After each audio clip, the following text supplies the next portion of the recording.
Hey guys, welcome back to the channel. This is a story about what if Naruto x Rangiku x Matsumoto x Ayame and Bleach. Before I start, please support for more amazing content and do consider subscribing to my channel and share this video with your friends. This is written by Naruto 6023 and link in the description and support writer. Let's start the video. Chapter 1 The Birth of Death Cake. Hey old man, your hands itching for preparing some ramen? Asked a 12-year blonde as he popped his head through the curtains of Ichiraku ramen stand, a light grin on his face. Naruto-kun. A woman, possibly in her late teens, spoke with a bright smile on her beautiful face. If it isn't my favorite customer. Sure. So, the usual right? The previously addressed old man asked with a fatherly smile. Yep, replied Naruto with a grin as he sat on a stool while the female teen was looking at him with a smile, a light blush on her face. So Naruto-kun, how was your day? She asked, her black shining eyes totally concentrated on him as he smiled a bit lazily at her. Fun as usual Ayame-chan. Pranked several people, got those Anbu and Jounins trailing me, and again as usual, they couldn't catch me, he spoke with a grin while rubbing the back of his head as the old ramen chef. Tucci prepared his ramen behind Ayame. A comfortable silence ensued between the trio when Tucci spoke while preparing the noodles. Naruto, I've noticed that generally you are quite hyperactive during the day, but when you come here at night, it seems as though you aren't yourself. Oh come on Tusan. Give him a break, Ayame spoke while glaring at her father when Naruto spoke. It's winter time Oji-san, the breeze is chilly at night. I don't feel like goofing around. Besides, it's 10 p.m, you can't expect me to yell and keep running when the streets are empty and people are sleeping, a chuckle escaping his mouth as he rubbed his hands together to produce some warmth while Tucci laughed out loud, with Ayame giggling cutely. That's right my boy. But you've got some stamina to evade all those Anbu and Jounins at such young age. I just can't fathom the fact that you can get lazy, the old ramen chef spoke with a smile as he set the steaming bowl of ramen on the counter. The heavenly set of miso ramen inhaling his nostrils, he grinned brightly before grabbing the chopsticks. Itadakimasu. He exclaimed out loudly before digging in. How's the academy going Naruto-kun? Ayame asked with a smile as she watched him eat while Tucci was cleaning the cooking slab. A frown formed on his features, his oceanic blue eyes saddening a bit as he stopped eating. It would have been going fine if it wasn't for my chakra problem. It's been 3 years already and still I can't seem to get a hold of it, the blonde said as he sighed dejectedly, while Ayame's expression saddened too. Still no progress huh? I don't understand, if you can manipulate chakra like other shinobi, then why can't you do those simple techniques properly? She spoke while Tucci had a grim expression on his face. I just don't know. I can build large amounts of chakra, but it's so difficult to control. I don't know how to explain it, but it's like my chakra is unstable or something. I have to put so much effort to just do the Kawarimi and Henge jutsus, but the Bunshin one seems out of reach, he spoke as the frown on Tucci's face deepened while Ayame stared at him with soft eyes. But don't you worry. I'll find a way around this and become Hokage one day. After all, I got to have something special in me to outrun those Jounins when I'm so young. He exclaimed with a goofy grin on his face making Tucci and Ayame smile at him. Slurping up the soup, he spoke enthusiastically. Another bowl Oji-san. Konoha. The Hokage monument. Present time, the full moon shining brightly, it was winter time in Konoha as a cool breeze swept through the village. Almost all the civilians were sleeping right now with the Hokage and guard patrols full on alert. Suddenly though, just above the Yondaime Hokage's head, the thin air began wavering a bit as a slight disturbance took place. Swish. A non-uniform small rift suddenly opened, bright light emanating from it as gusts of wind started to flow around the rift which was getting larger. Thud. A person skidded across the surface of the Yondaime's head monument, who had dashed through the rift which was now getting smaller. Damn, voice feminine, she appeared to be panting as sweat poured down her face. Propping herself on her elbows, she intook deep breaths before shakily standing up. Her form reflecting the moonlight, now revealed to be a blonde woman of stunning beauty. She had long wavy blonde hair, shining blue eyes, thick attractive lashes, a beauty mark just below the right side of her full pink luscious lips, which were now curled down to form a frown. Her face was heart-shaped, her breasts voluptuous, long slender arms and legs, well she had a curvaceous figure any woman would kill for. Humming to her attire, she was wearing a black garb, her robes hanging loosely for her ample bosom to be revealed. She was wearing a thin golden necklace tucked between her cleavage, while there was a long pink scarf on her shoulders. There was also a strange armband on her uniform's obi sash. On her back was an average-sized sheathed katana which was tied to her. All in all, she was a woman of remarkable beauty standing at a height of 5 foot 8 inches. Where am I? She asked to herself softly, her eyes wide as she gazed upon the large village in front of her. This isn't Karakura town. I can sense it, but is this even the right dimension? She spoke to herself with a shocked expression. Taking out the Denrishinki, divine messenger machine, which looked like a cell phone, she activated it as its screen illuminated with a bright light. "Hello, Matsumoto Rangiku, Vice Captain of 10th Division speaking. I repeat, Matsumoto Rangiku speaking. Requesting for dimensional coordinates." She spoke but got no response, only hazy sounds which made her sigh. "I guess there's no connection right now. I'll have to try again later. But what is this place?" The now defined Rangiku wondered to herself as she stood on the Hokage monument. "I don't know where, but I'll have to say this is beautiful," she whispered in awe upon gazing at the large village. Her eyebrows though scrunched in concentration as she suddenly remembered what had happened for her to get here in the first place, a cute pout on her face. Damn them.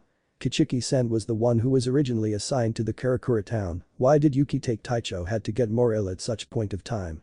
She thought to herself when a frown formed on her delicate features. But then, even with the JIGOKUCHM hell butterfly escorting me through the Sinkamen world penetration gate, I entered Dangai, which shouldn't have been possible.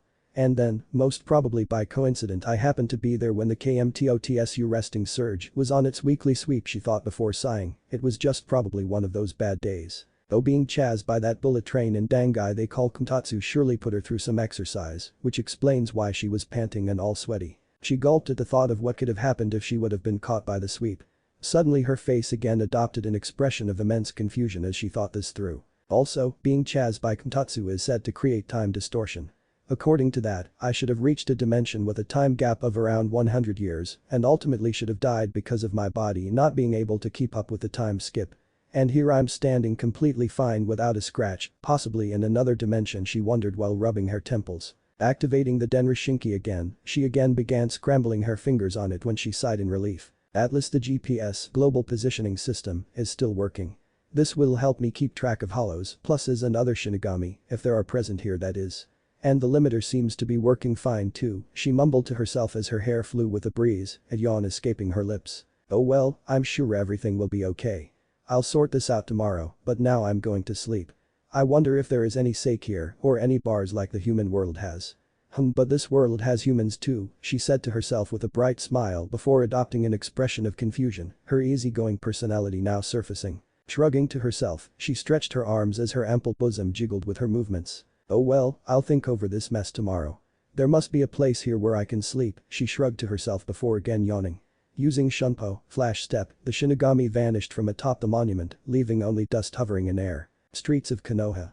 Present time. The moon's full today, muttered Naruto to himself with a smile as he gazed at the moon. He was currently walking through the streets. After apparently wolfing down 5 bowls of ramen, he had decided to take a walk around the village. The blonde was currently wearing a black civilian jacket underneath which was a dark blue shirt, followed by dark blue shinobi pants. He sighed, his hot breath visible due to the chilling cold. "Tai no kuni, my ass. I never understood why this country hosts such chilly winter every year. The name must have been kept by some noble idiot who sits by the fireplace masturbating. Well, we ninja rod in this season," thought Naruto with a huff as he kicked a pebble, its sound echoing through the vacant streets. "Not that I'm a ninja right now anyway," he murmured to himself with a pout as he turned his head to gaze at the Hokage monument behind him. "Yeah, I'm gonna do something big one day. I will surpass you guys," he spoke inwardly with a determined stare. "Naruto-kun." He snapped his head backwards to see a beautiful woman running towards him. "Shiroi-san," the blonde spoke quietly with a smile as she stopped in front of him, a soft smile on her face. She was wearing a plain purple kimono with a black sash, a bit of her cleavage was revealed making him blush a bit. She had long silver hair, a heart-shaped face, her shining eyes were light green in color, while her skin was milk creamy. The young woman looked to be in her early 20s though. And most importantly, a black chain was protruding out of her chest which was hanging limply in front of her. "How are you?" She spoke with a soft smile while he grinned back. "As usual." He replied with a thumbs up making her giggle, who was taller than him. True, he could see ghosts. These people who had died, he noticed that some of them had broken chains hanging by their chests, some had their chains connected to an object, or some had it attached to a particular location. People called him demon, an abomination, cursed him, ignored him, beated him, glared at him and whatnot. These ghosts or spirits, who could not seen by anyone else, were amongst the few ones which help him out of the solitude. Though strangely, most of the souls he sees would disappear after a day or two. He rarely saw any ghosts here in Konoha anyway. It may be because Konoha is now peaceful and not under war. Hence the number of casualties are very less and the death rate is low. Add to the fact that there have been great breakthroughs in the field of medical ninjutsu in the past several years, he thought, apparently having heard some lectures in the academy. But the one in front of him, Shiroi, strangely was an exception who he remembered having met her 2 weeks ago. She was rude to him at first, seeing as he was the demon brat, but seeing that no one else could interact with her, they got to know each other. And boy was she surprised, he was like the cutest and nicest kid she had met in her life. He was nowhere near of what she thought him to be and was really funny. However, he did remember when the first time he had seen a ghost several years ago. During the daytime, he had asked a guy about the strange chain on his chest when he noticed that other people were just phasing through the guy, they couldn't see him. And he could speak with him, he could hear him, he could touch him, it made him freak out, but slowly he came around that. He came to accept that he was different, and that was it. No one would believe that he could see ghosts, not even Jij. It was just his little secret. And maybe that was the reason people called him a demon. "Come here, Naruto-kun," Shiroi spoke with a smile, snapping him out of his thoughts as he walked near her with some hesitancy. She gently hugged him, a smile on her face as she tenderly rubbed his back while he initially stiffened into the hug. "Relax, you baka," she spoke with a giggle while his face was pressed into her ample bosom, a furious blush on his face. "Damn, this feels good," he thought as he promptly closed his eyes and wrapped his arms around her back gently. "I'm sorry for treating you harshly, Naruto-kun. I shouldn't have listened to the villagers back then.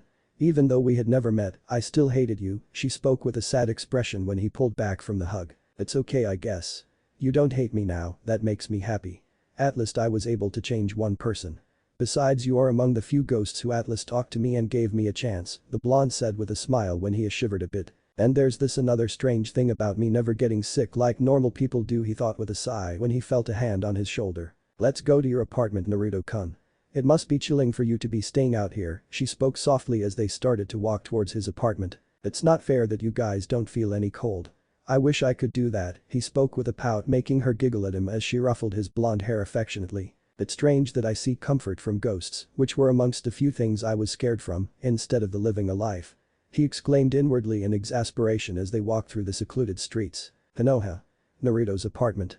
15 minutes later. Click. Opening the door with a click after unlocking it, Naruto and Shiroi entered the apartment. "Ah, home sweet home," he exclaimed with a grin as he discarded his jacket while Shiroi looked around his apartment with amusement on her face. "It's pretty cozy and clean, unlike the last time," she spoke with a smile when he huffed. "Well, is certain someone found it appealing to threaten me into cleaning the apartment," he said in annoyance upon walking past the corridor connecting to the door to enter the drawing room where Shiroi was standing. "Make yourself comfortable, Shiroi-san.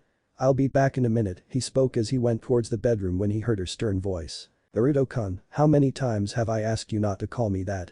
she asked with a light glare making him rub the back of his head in embarrassment. "Oh right, Gomen Shiroi-chan," Naruto spoke with a smile making her nod in satisfaction. Opening the door to his bedroom, he thought he heard some light sounds. Shrugging, he switched on the lights before walking towards the bathroom as he began to sing quietly to himself. Uzumaki was kung fu fighting. Oh yo. He was as fast as lightning. Yuhi. Sasuke team was a little bitch trembling. Oh yeah. His duck ass foliage burning. Oh my. Opening the door, he continued singing. Oh ho ho, sexy kung fu fighter. Pick the team higher. He continued to sing in a quiet voice as he turned on the hot shower when suddenly he froze. Was that my bed sheets weren't black, were they? He thought with wide eyes before dashing out of the bathroom. He slammed to a stop like he had been instantly fossilized while his breathing hitched in his throat. He immediately took out a kunai from a drawer beside him as quietly as possible, his eyes narrowed as he glared at the form laying on his bed comfortably. His brain was running a mile per minute as he thought over what he should do. Who's this woman? Did she come here to kill me? But then why is she sleeping on my bed so soundly? Could it be another trick to destroy my apartment? She isn't a ghost as there's no chain coming out of her chest. Could it be a shinobi using transformation jutsu? So many thoughts took birth in his head like a wildfire. Here in front of him was laying our busty Shinigami, Rangiku Matsumoto, who was snoring lightly with her dim blonde hair sprawled on the bed. Apparently, she was still wearing her Shinigami robes. Naruto though blushed when he noticed her voluptuous chest fall and rise with each breath, her revealed cleavage only increasing his blush when he shook his head to clear such thoughts. I can't waste time here. This is a serious situation. Though it at least gives me reference for my sexy transformation jutsu, he thought with a small smirk as he slowly approached her. He suddenly stopped though upon noticing a sheathed katana laying by the side of the bed, opposite to the side he was standing in. Walking around the bed sneakily, he carefully leaned his right hand forward. First he had to get the weapon away from her, just in case she tried to kill him, which probably was the case here. Just when his hand had barely touched the hilt, thud. He stood frozen there, his hand grabbing thin air, while he watched the woman standing on the floor, on the opposite side of the bed, where Naruto had come from, with wide eyes. Ranjiku's eyes were initially narrowed at him, the katana in one hand, while the hilt was in the other when suddenly her blue orbs widened. Meanwhile, Naruto had every muscle and bone locked tight in his body as they continued to stare at each other with widened eyes. He suddenly jumped back with a kunai in his hand, his eyes cold as he glared at her. Though inwardly, he was praying to Kami to spare his life today. He had seen the crazy display of speed and acrobatics by the woman Atlas. For him it was crazy. She had suddenly grabbed her sheathed katana out of the blue before flipping back from the bed to land on the floor, all in a time frame of 1 second or even less. Hardening his expression, Naruto steeled his voice before speaking. He did not want to give her an impression of a scared child after all. What do you want?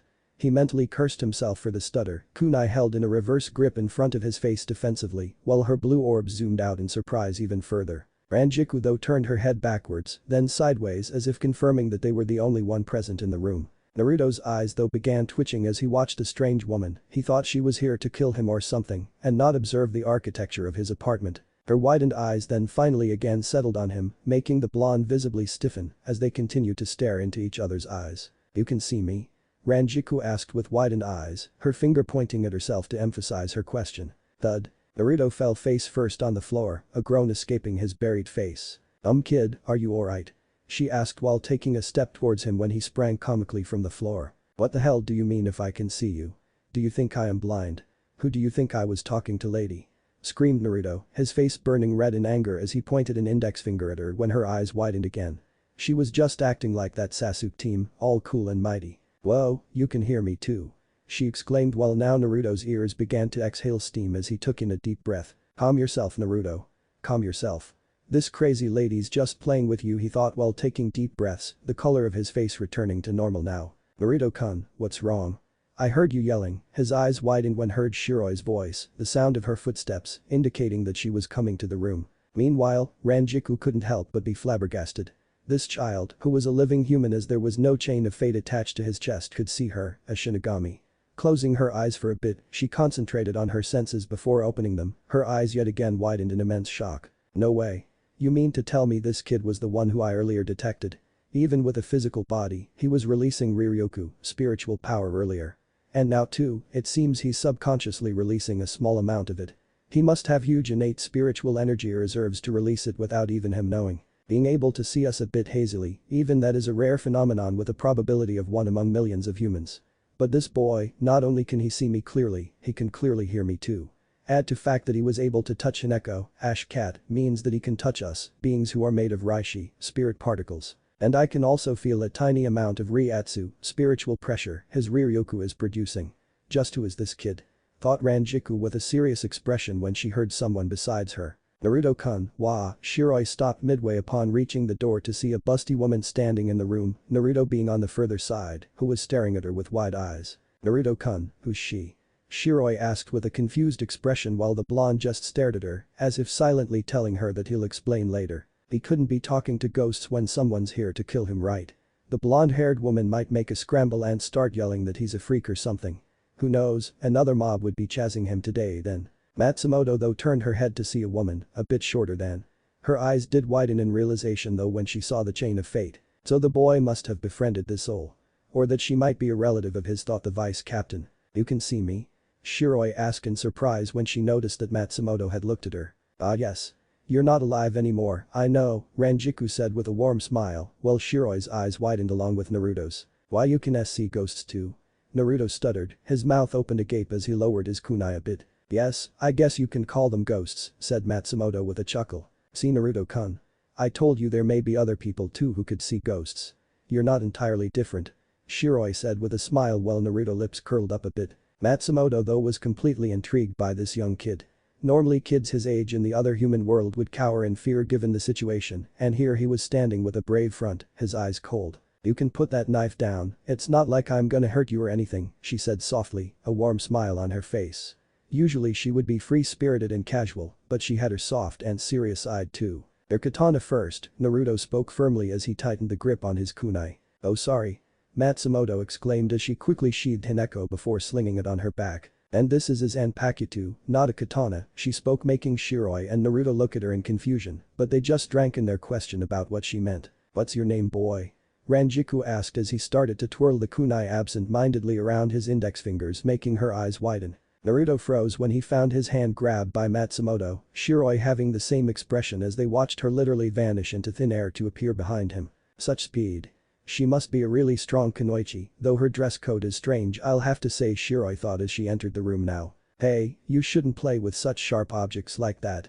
Rangiku said with a frown while Naruto blushed as he found her breasts resting on his head. Grabbing the kunai off her hand, he put one hand on the floor before flipping forwards, twirling himself in midair to stand in front of her, a frown on his face. Matsumoto's jaw though dropped, a kid like him moving with such speed and performing acrobatics like that with such ease, it was astounding. In the other human world, she had never seen any kid like the one in front of him. Though his speed was still painfully slow for Shinigami like them, it was fast for a human child. How did you do that, kid? Did you have training of some sorts?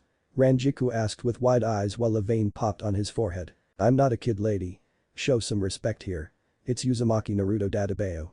He yelled, making the two women blink while in Soul Society, a certain silver-haired captain sneezed. Matsumoto giggled to herself in amusement while Shiroi too started giggling, making Naruto pout as he crossed his arms childishly. He's a cutie, the blonde Shinigami thought with a smile. Ah, sorry Naruto. My name is Matsumoto Rangiku, she responded, making Naruto nod as he put the kunai back in the drawer. And for the record, that was a kunai and not a sword, he spoke, making the blonde Shinigami blink in confusion. What's a kunai? She asked, making Naruto pinch the bridge of his nose in what seemed to be frustration and annoyance, while Shiroi too was looking at her weirdly. Which world are you even living in, Rangiku-san? Asked a whiskered blonde sarcastically when she replied innocently. Well, Atlas, not from this world, inwardly amused to play the innocent act while he just ignored her and sat on the edge of his bed, facing her with a serious expression on his face. Alright, enough of this. Since this is my apartment, I think I have the right to ask you that. Why were you sleeping on my bed? He asked with a serious expression, making Shiroi's eyes go wide in immense surprise, while a light blush lit Ranjiku's cheeks as she smiled embarrassingly. I have to admit, this woman's really beautiful. But she doesn't hate me, or could it be that it's just a mask so that she could get through me?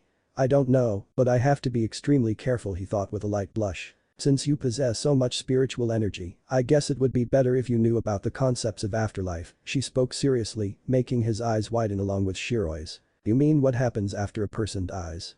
He asked with a shocked expression on his face, Shiroi just as surprised, while the blonde Shinigami nodded seriously. For starters, I'm not a living human.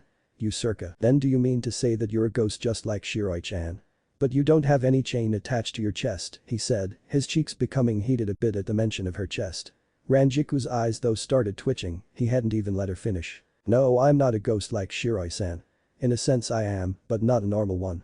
I have special powers, you know, she paused before taking a deep breath, this will blow the blonde away. I'm a Shinigami Naruto, she said with a serious expression on her face. Naruto's and Shiroi's faces though looked like the world had collapsed in front of them, pin drop silence in the apartment. I know it's, she suddenly emitted a tiny amount of her Riryoku upon noticing that Naruto was again about to interrupt her. What? He was barely able to choke out when he found himself struggling to stand, his knees buckling. What is this feeling? It's as if the gravity suddenly increased. I can't even breathe properly, it's like the air itself has become heavier, he thought, his eyes widened while his breathing came in short pants, sweat trickling down his face. Turning his head back slowly, his eyes further widened upon noticing that Shiroi was on the floor, panting as she struggled to even lift herself with her elbows. Rangiku though immediately lowered a Riryoku. Naruto and Shiroi now felt like a heavy burden had been lifted off their shoulders, beads of sweat trickling down their foreheads, while Shiroi panted heavily. What was that? The blonde asked with a hint of anger in his voice, his breathing much more in control before he ran back to help Shiroi. That was for interrupting me, Naruto. Don't do that until I'm finished. The burden, pressure you can say, which you now felt was the result of me releasing my spiritual energy. That pressure is called Reiatsu, she spoke while he gently helped Shiroi to stand up. Are you okay, Shiroi-chan? He asked with concern in his oceanic eyes as she slowly stood up. I'm fine, Naruto-kun. Arigato, she said with a smile as they wiped their foreheads. We Shinigami come from another dimension, a place called Soul Society. One of our main duties is to send the people to Afterlife, that is Soul Society, or what you can say heaven. Seeing that Rangiku had paused, he asked her with a grim expression. This Shinigami part he didn't understand a bit, nor did he find it possible or logical. Though there was one thing which piqued his interest. Spiritual energy. You said you release spiritual energy, right? She nodded seriously. But what about physical energy? Chakra is a combination of spiritual and physical energy in equal amounts, then do you mean to say that you just released raw spiritual energy? He again asked with wide eyes while the female Shinigami in front of him blinked in confusion. Chakra you say? I've never heard of such thing, Matsumoto asked, making Naruto narrow his eyes, while Shiroi too was having a difficult time accepting all of this. Did Rangiku mean that she would be sent to this old society place? She had earlier thought this was all the afterlife had to offer. That she would just linger in this world forever like a ghost. It was like their whole world had been turned upside down in just a couple of minutes. Naruto too though was having so many thoughts running through his head. Like so many other people thought, he wasn't an idiot and actually had a decent IQ which could impress Shikamaru. He did have a goofy personality that made him look like an idiot, but he was not. And the academy teachers sabotaging his exams didn't help his reputation too. The way she has been talking until now, it all points to the crazy fact that she indeed has come from another world or dimension of sorts. I mean, who wouldn't know of chakra and kunai in this world? Even civilians know of the basics of the techniques ninja use. And that Ryatsu thing she pulled earlier, it wasn't chakra, so that flushes out the possibility of her being a shinobi. And a civilian definitely can't do that. Then could she really be a Shinigami? But in the books we read in academy had shown the Shinigami as a vicious monster of sorts, large teeth, a knife in its mouth. The one in front of me though is a woman, a beautiful one at that, he thought, his mind working at its full capacity as he tried to process these facts beyond the boundaries of logic. Matsumoto though patiently waited for them to speak, it was a huge thing she knew. But considering the boy's spiritual energy reserves, he would be prone to attacks by dangerous hollows, and he should know about them or at least how to control his Ryukyu. Just when she was about to speak, the Denrishinki began to beep, drawing the attention of two other occupants. Naruto and Shiroi watched in fascination as Rangiku took out a strange device before her eyes widened upon checking it or something. It's a hollow. Its location though her thoughts trailed as she suddenly opened the window behind her. Jerking her head out, her eyes widened to considerable proportions when she saw a black rip, specifically a garganta open in the sky above Naruto's apartment. Heading back inside, she ignored the confused looks of Naruto and Shiroi and activated the GPS on Denrishinki. There are no other pluses except the one in front of me within a mile radius from here. How did a hollow even come here? They shouldn't know the way to this dimension from Hueco Mundo. I myself ended up here accidentally. I sense no other spiritual energy sources in this town which could quench a hollow's thirst. Then could it be that her eyes widened in realization as she stared at Naruto and Shiroi? Naruto's and Shiroi's breathing though suddenly hitched in their throats when they heard a scream, a howl they didn't know. But they could practically feel the negative emotions, anguish, pain in the voice. What's this? Shiroi asked as she looked above where the scream seemed to be coming from. I have to take them away from such a densely populated area. There, I can take care of it, Rangiku thought to herself before she suddenly appeared in a blur in front of the duo. Hey! Naruto exclaimed when Rangiku effortlessly lifted him to sling him over her shoulder. What are you doing? Shiroi asked with an embarrassed blush when she found herself on the Shinigami's other shoulder. Without responding, Matsumoto used Shunpo to exit his apartment while the hollow now had completely emerged out of the garganta. Outer forests of Konoha. Quarter-mile away. A minute later, this far should be fine, Rangiku thought as she skidded to a halt in a large clearing of the forest. What's up with you? Naruto half yelled, half asked as he found himself shivering in the chilling cold, this time not even wearing his black jacket. Setting both of them down gently, Matsumoto glared at him while emitting some of her Ryukyu again to shut him up. Quiet, Naruto.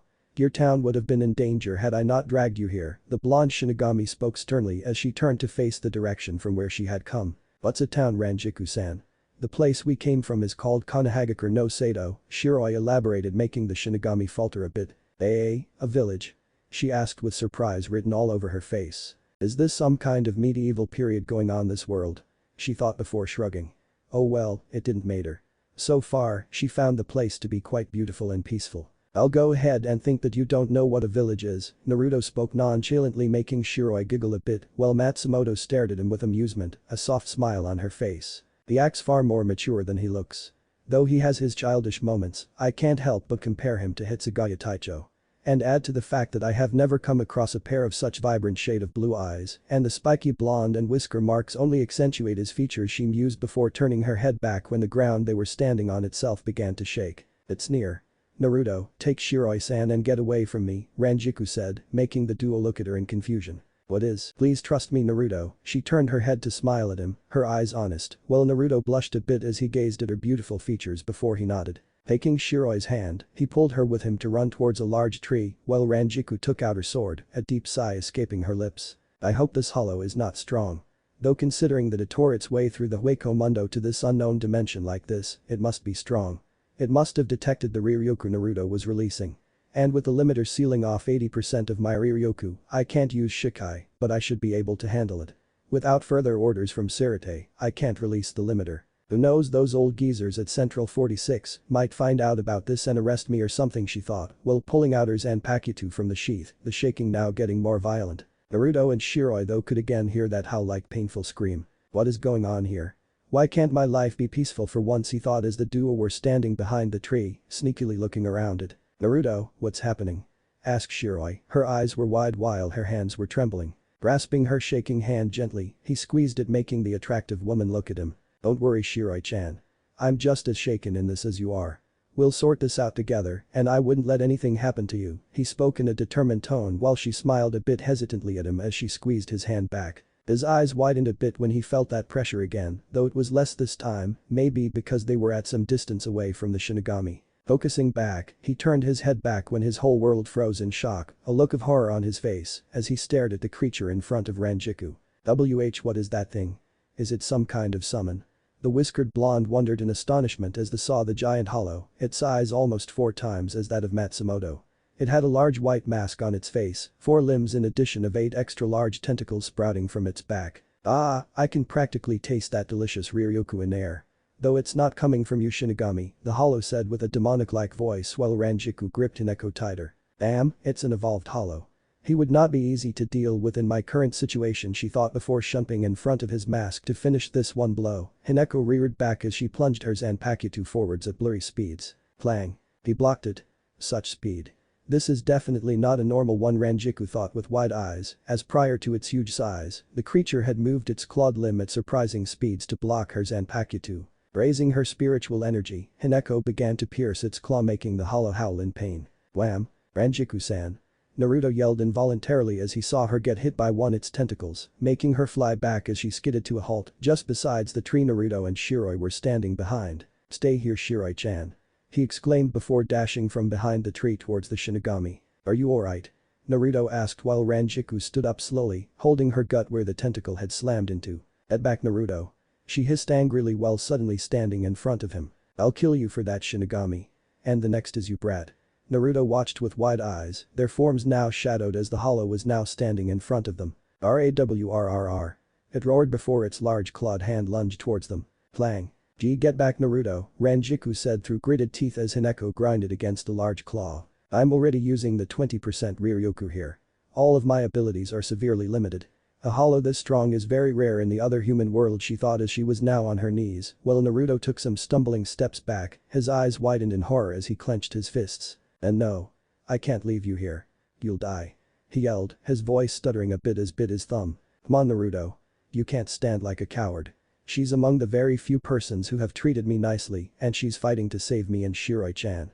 I can't run, like he thought as he quickly took out a kunai, an extra one he always kept for defense. Run, Naruto. Rangiku yelled, beads of sweat pouring down her face. She was already tired due to using her Ryukyu in escaping from Dangai. Naruto-kun, no. Shiroi yelled from behind the tree, drawing the attention of Hollow, while Naruto dashed towards Rangiku who was now on her knees. The female Shinigami's eyes widened though when the blonde jumped over her. Squelch. Roar. The Hollow screamed in pain when Naruto had pierced the flesh of its arm with the kunai. This kid, Rangiku thought in amazement as she had quickly grabbed Naruto and jumped back. Bonk. Ow. What did I tell you about running away?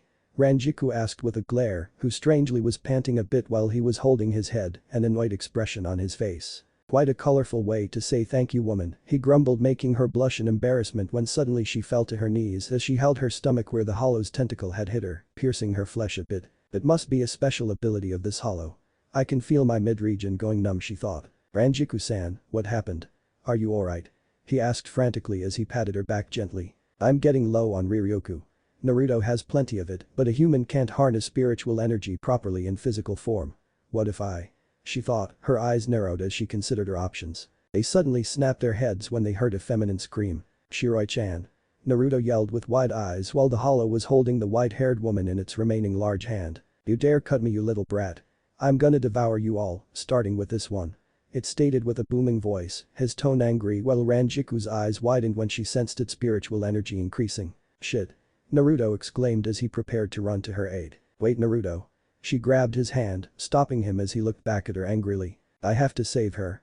He growled, making her eyes narrow. And you'll just get killed if you engage that Hollow right now, she spoke sternly. Well, what choice do we have then? he exclaimed as he looked back at the hollow who was about to devour Shiroi. Hado no Sanjuchi. Shakum. Way of Destruction 31. Red Fire Cannon. Naruto's eyes widened when he saw the Shinigami release a red type of ball of energy from the palm of her hand, which slammed onto the hollow's other arm. It howled in pain as he dropped Shiroi to the ground. What the he was suddenly pulled by his shirt to face the dire serious expression of Rangiku. Now listen carefully here Uzumaki Naruto. I'm going to transfer some of my Shinigami powers to you. It will be temporary and with your abundance of spiritual energy, you should be able to take it down. Do you agree? She spoke while he gulped audibly before a look of determination replaced his nervous expression. Looking back to see Shiroi laying on the ground unconscious, his eyes became fierce as he turned his head back. Do it. He spoke seriously, and besides it was only temporarily. Releasing him, she stood up before pointing her Zanpakuto at his chest, making his eyes widened. What are you doing? He asked in horror and nervous and saw as he stumbled back a bit. This is the only way. She almost yelled making him freeze before he snapped his head at her. Then hurry up and get this over with. He said, a bit of desperation in his voice as he again gazed back at the laying form of Shiroi while the smoke from the blast was covering the hollow's form. Ah! His head turned back, Naruto suddenly screamed in pain when he felt his chest being pierced. Looking back, he found her katana, which now was glowing white due to Ranjiku's Ryukyuku being channeled through it, completely piercing through his body. Strangely though, he didn't see any of his blood. Matsumoto Rangiku, he heard her voice. Lifting his head, he saw her smiling softly at him, while Hineko continued to glow brighter and brighter with each second. As if his mouth opening on its own, he muttered, Uzumaki Naruto, the white glow now beginning to cover their forms. Boom. The ground-shattering explosion of white light shook the cores of the forest, wild gusts of wind making the trees rustle violently, while the hollow stared in surprise. The smoke now cleared as his 8 tentacles waved behind him. What is this Ryatsu? It's huge. It exclaimed as the resident of Hueco Mundo could feel the enormous pressure in the air. Increasing its own Ryatsu to the fullest, the burden it was feeling was released a bit, but the pressure was still affecting it. The white glowing light though quickly died down for the hollow to see the silhouette of 2 figures through the dust screen that had been induced around them. The strange thing was that both looked to be adults, the kid was nowhere to be found. What happened to me? The hollow heard a matured baritone voice from the smoke as opposed to the high-pitched voice of a child it was hearing before. Did the world suddenly become small? Again same voice came from the smoke, which now sounded confused. A soft breeze, which had been typical of these winter nights, blew across the area to clear the smoke. The obstruction completely gone now, we could see Rangiku standing in a completely plain white garb, her eyes were as wide as they could get as she gazed at the form in front of her. In front of her, there was a tall young man reaching to the height of almost 6 foot taller than her. He had wild spiky blonde hair reaching to his oceanic blue eyes, 3 whisker marks on each of his cheek. He was wearing a typical black Shinigami garb with a violet sash around his waist. Then Naruto? Matsumoto asked with a stutter, shock practically dripping from every syllable, while she had an expression of extreme disbelief written all over her face. He was also casually holding a huge Zanpakuto, its size that of his Zanbato, over his shoulder, while its sheath was tied to his back. This feels amazing the blonde-haired figure thought as he clenched his other hand into a fist. The Shinigami though looked to be quite young, like he was in his late teens. Naruto, is that you? She again asked, not having an idea of what was going on. Turning his head back, she saw his face as a blush lit her cheeks upon gazing at his handsome face, while he had a smirk on his face. Yeah, Uzumaki Naruto. Who's the kid now Rangiku-san? Chapter 2 Afterlife is so confusing. Brain busted. This feels amazing. The blonde-haired figure thought as he clenched his other hand into a fist. The Shinigami though looked to be quite young, like he was in his late teens. And Naruto? Is that you? Matsumoto again asked, not having an idea of what was going on. Turning his head back, she saw his face as a blush lit her cheeks upon gazing at his handsome face, while he had a smirk on his face. Yeah, Uzumaki Naruto. Who's the kid now Rangiku-san? He spoke, a grin threatening to split his face as her blush grew darker in amused expression, turned serious though when he noticed a body laying beside Matsumoto, his body to be exact. I guess I died temporarily, he thought, strangely not feeling as freaked out as a normal human or whatever would feel while gazing at his dead body. Rangiku though, was completely speechless. Of all the combined terror caused by Hueco Mundo and hell, she couldn't fathom the fact how the blonde kid wearing an orange jumpsuit transformed into a plain hot Shinigami. And these clothes are extremely comfortable, Naruto muttered to himself while rubbing his hand over the fabric as he checked the Shinigami uniform. Who are you? And where's that kid? The tentacle hollow said in a booming voice making Naruto raise his eyebrows while Rangiku was shocked into silence. That kid is Uzumaki Naruto, who is standing right in front of you. And he's going to become Hokage someday, remember that. Naruto spoke as he lifted Hineko to point it at the creature in front of him, his eyes fierce, while the hollow took a step forward. Never mind. The only thing that matters to me is that your Ryukyu tastes really delicious, I'll be sure to devour you. It growled, making the blonde narrow his eyes. Clenching the Zanpakuto tighter, he glanced at Shiroi before muttering, "Let's finish this." Digging his left foot a bit into the hard soil, he dashed towards the hollow, inducing some dust where he was standing, while Matsumoto's eyes widened further. His speed. How can he be so fast? She thought while the hollow too was shaken now, considering that he couldn't even see the blonde. Where are you? Show yourself, Shinigami. The hollow yelled in rage as it turned its masked head repeatedly to find him. Up here, you weirdo. It turned completely in surprise to find Naruto standing on a branch of the tree behind it, and what was more astonishing was that he had Shiroi resting on his left shoulder. How? How did you get behind me so fast? Did you use Shunpo? No, it wasn't a Shunpo. It was pure speed. Matsumoto thought with an expression of utter unbelief on her face. How could he possess such speed? He couldn't have possibly trained his spiritual form. Eh? What the hell is a Shunpo? Naruto asked with a tilted face while Hollow growled in anger, feeling as if the Shinigami was mocking him. War. It gave a cry of rage before jumping towards Naruto, rearing his clawed limb while the fresh blonde Shinigami smirked. Too slow, even Chunins are faster than you. Come on. I daily outrun those Anbu and Jounins, he thought before easily jumping over the hollow as it destroyed the branch he was standing on. Squelch. War. It again roared, but this time in pain due to Naruto slicing several of his tentacles in his mid-flip. Take care of her, Rangiku-san, the blonde said as he gave Shiroi to the 10th Division Vice Captain, who currently could only nod dumbly while staring at him. Something wrong? He asked before turning towards the hollow, a light blush lighting his cheeks. Well, you do tend to get nervous when being stared at by a beautiful woman like her. And nothing, she stammered before realizing something, why you have to slice its mask. Got it, he spoke with a nod before remembering something she did earlier, making him grin. I'll teach you how to aim properly. Look here.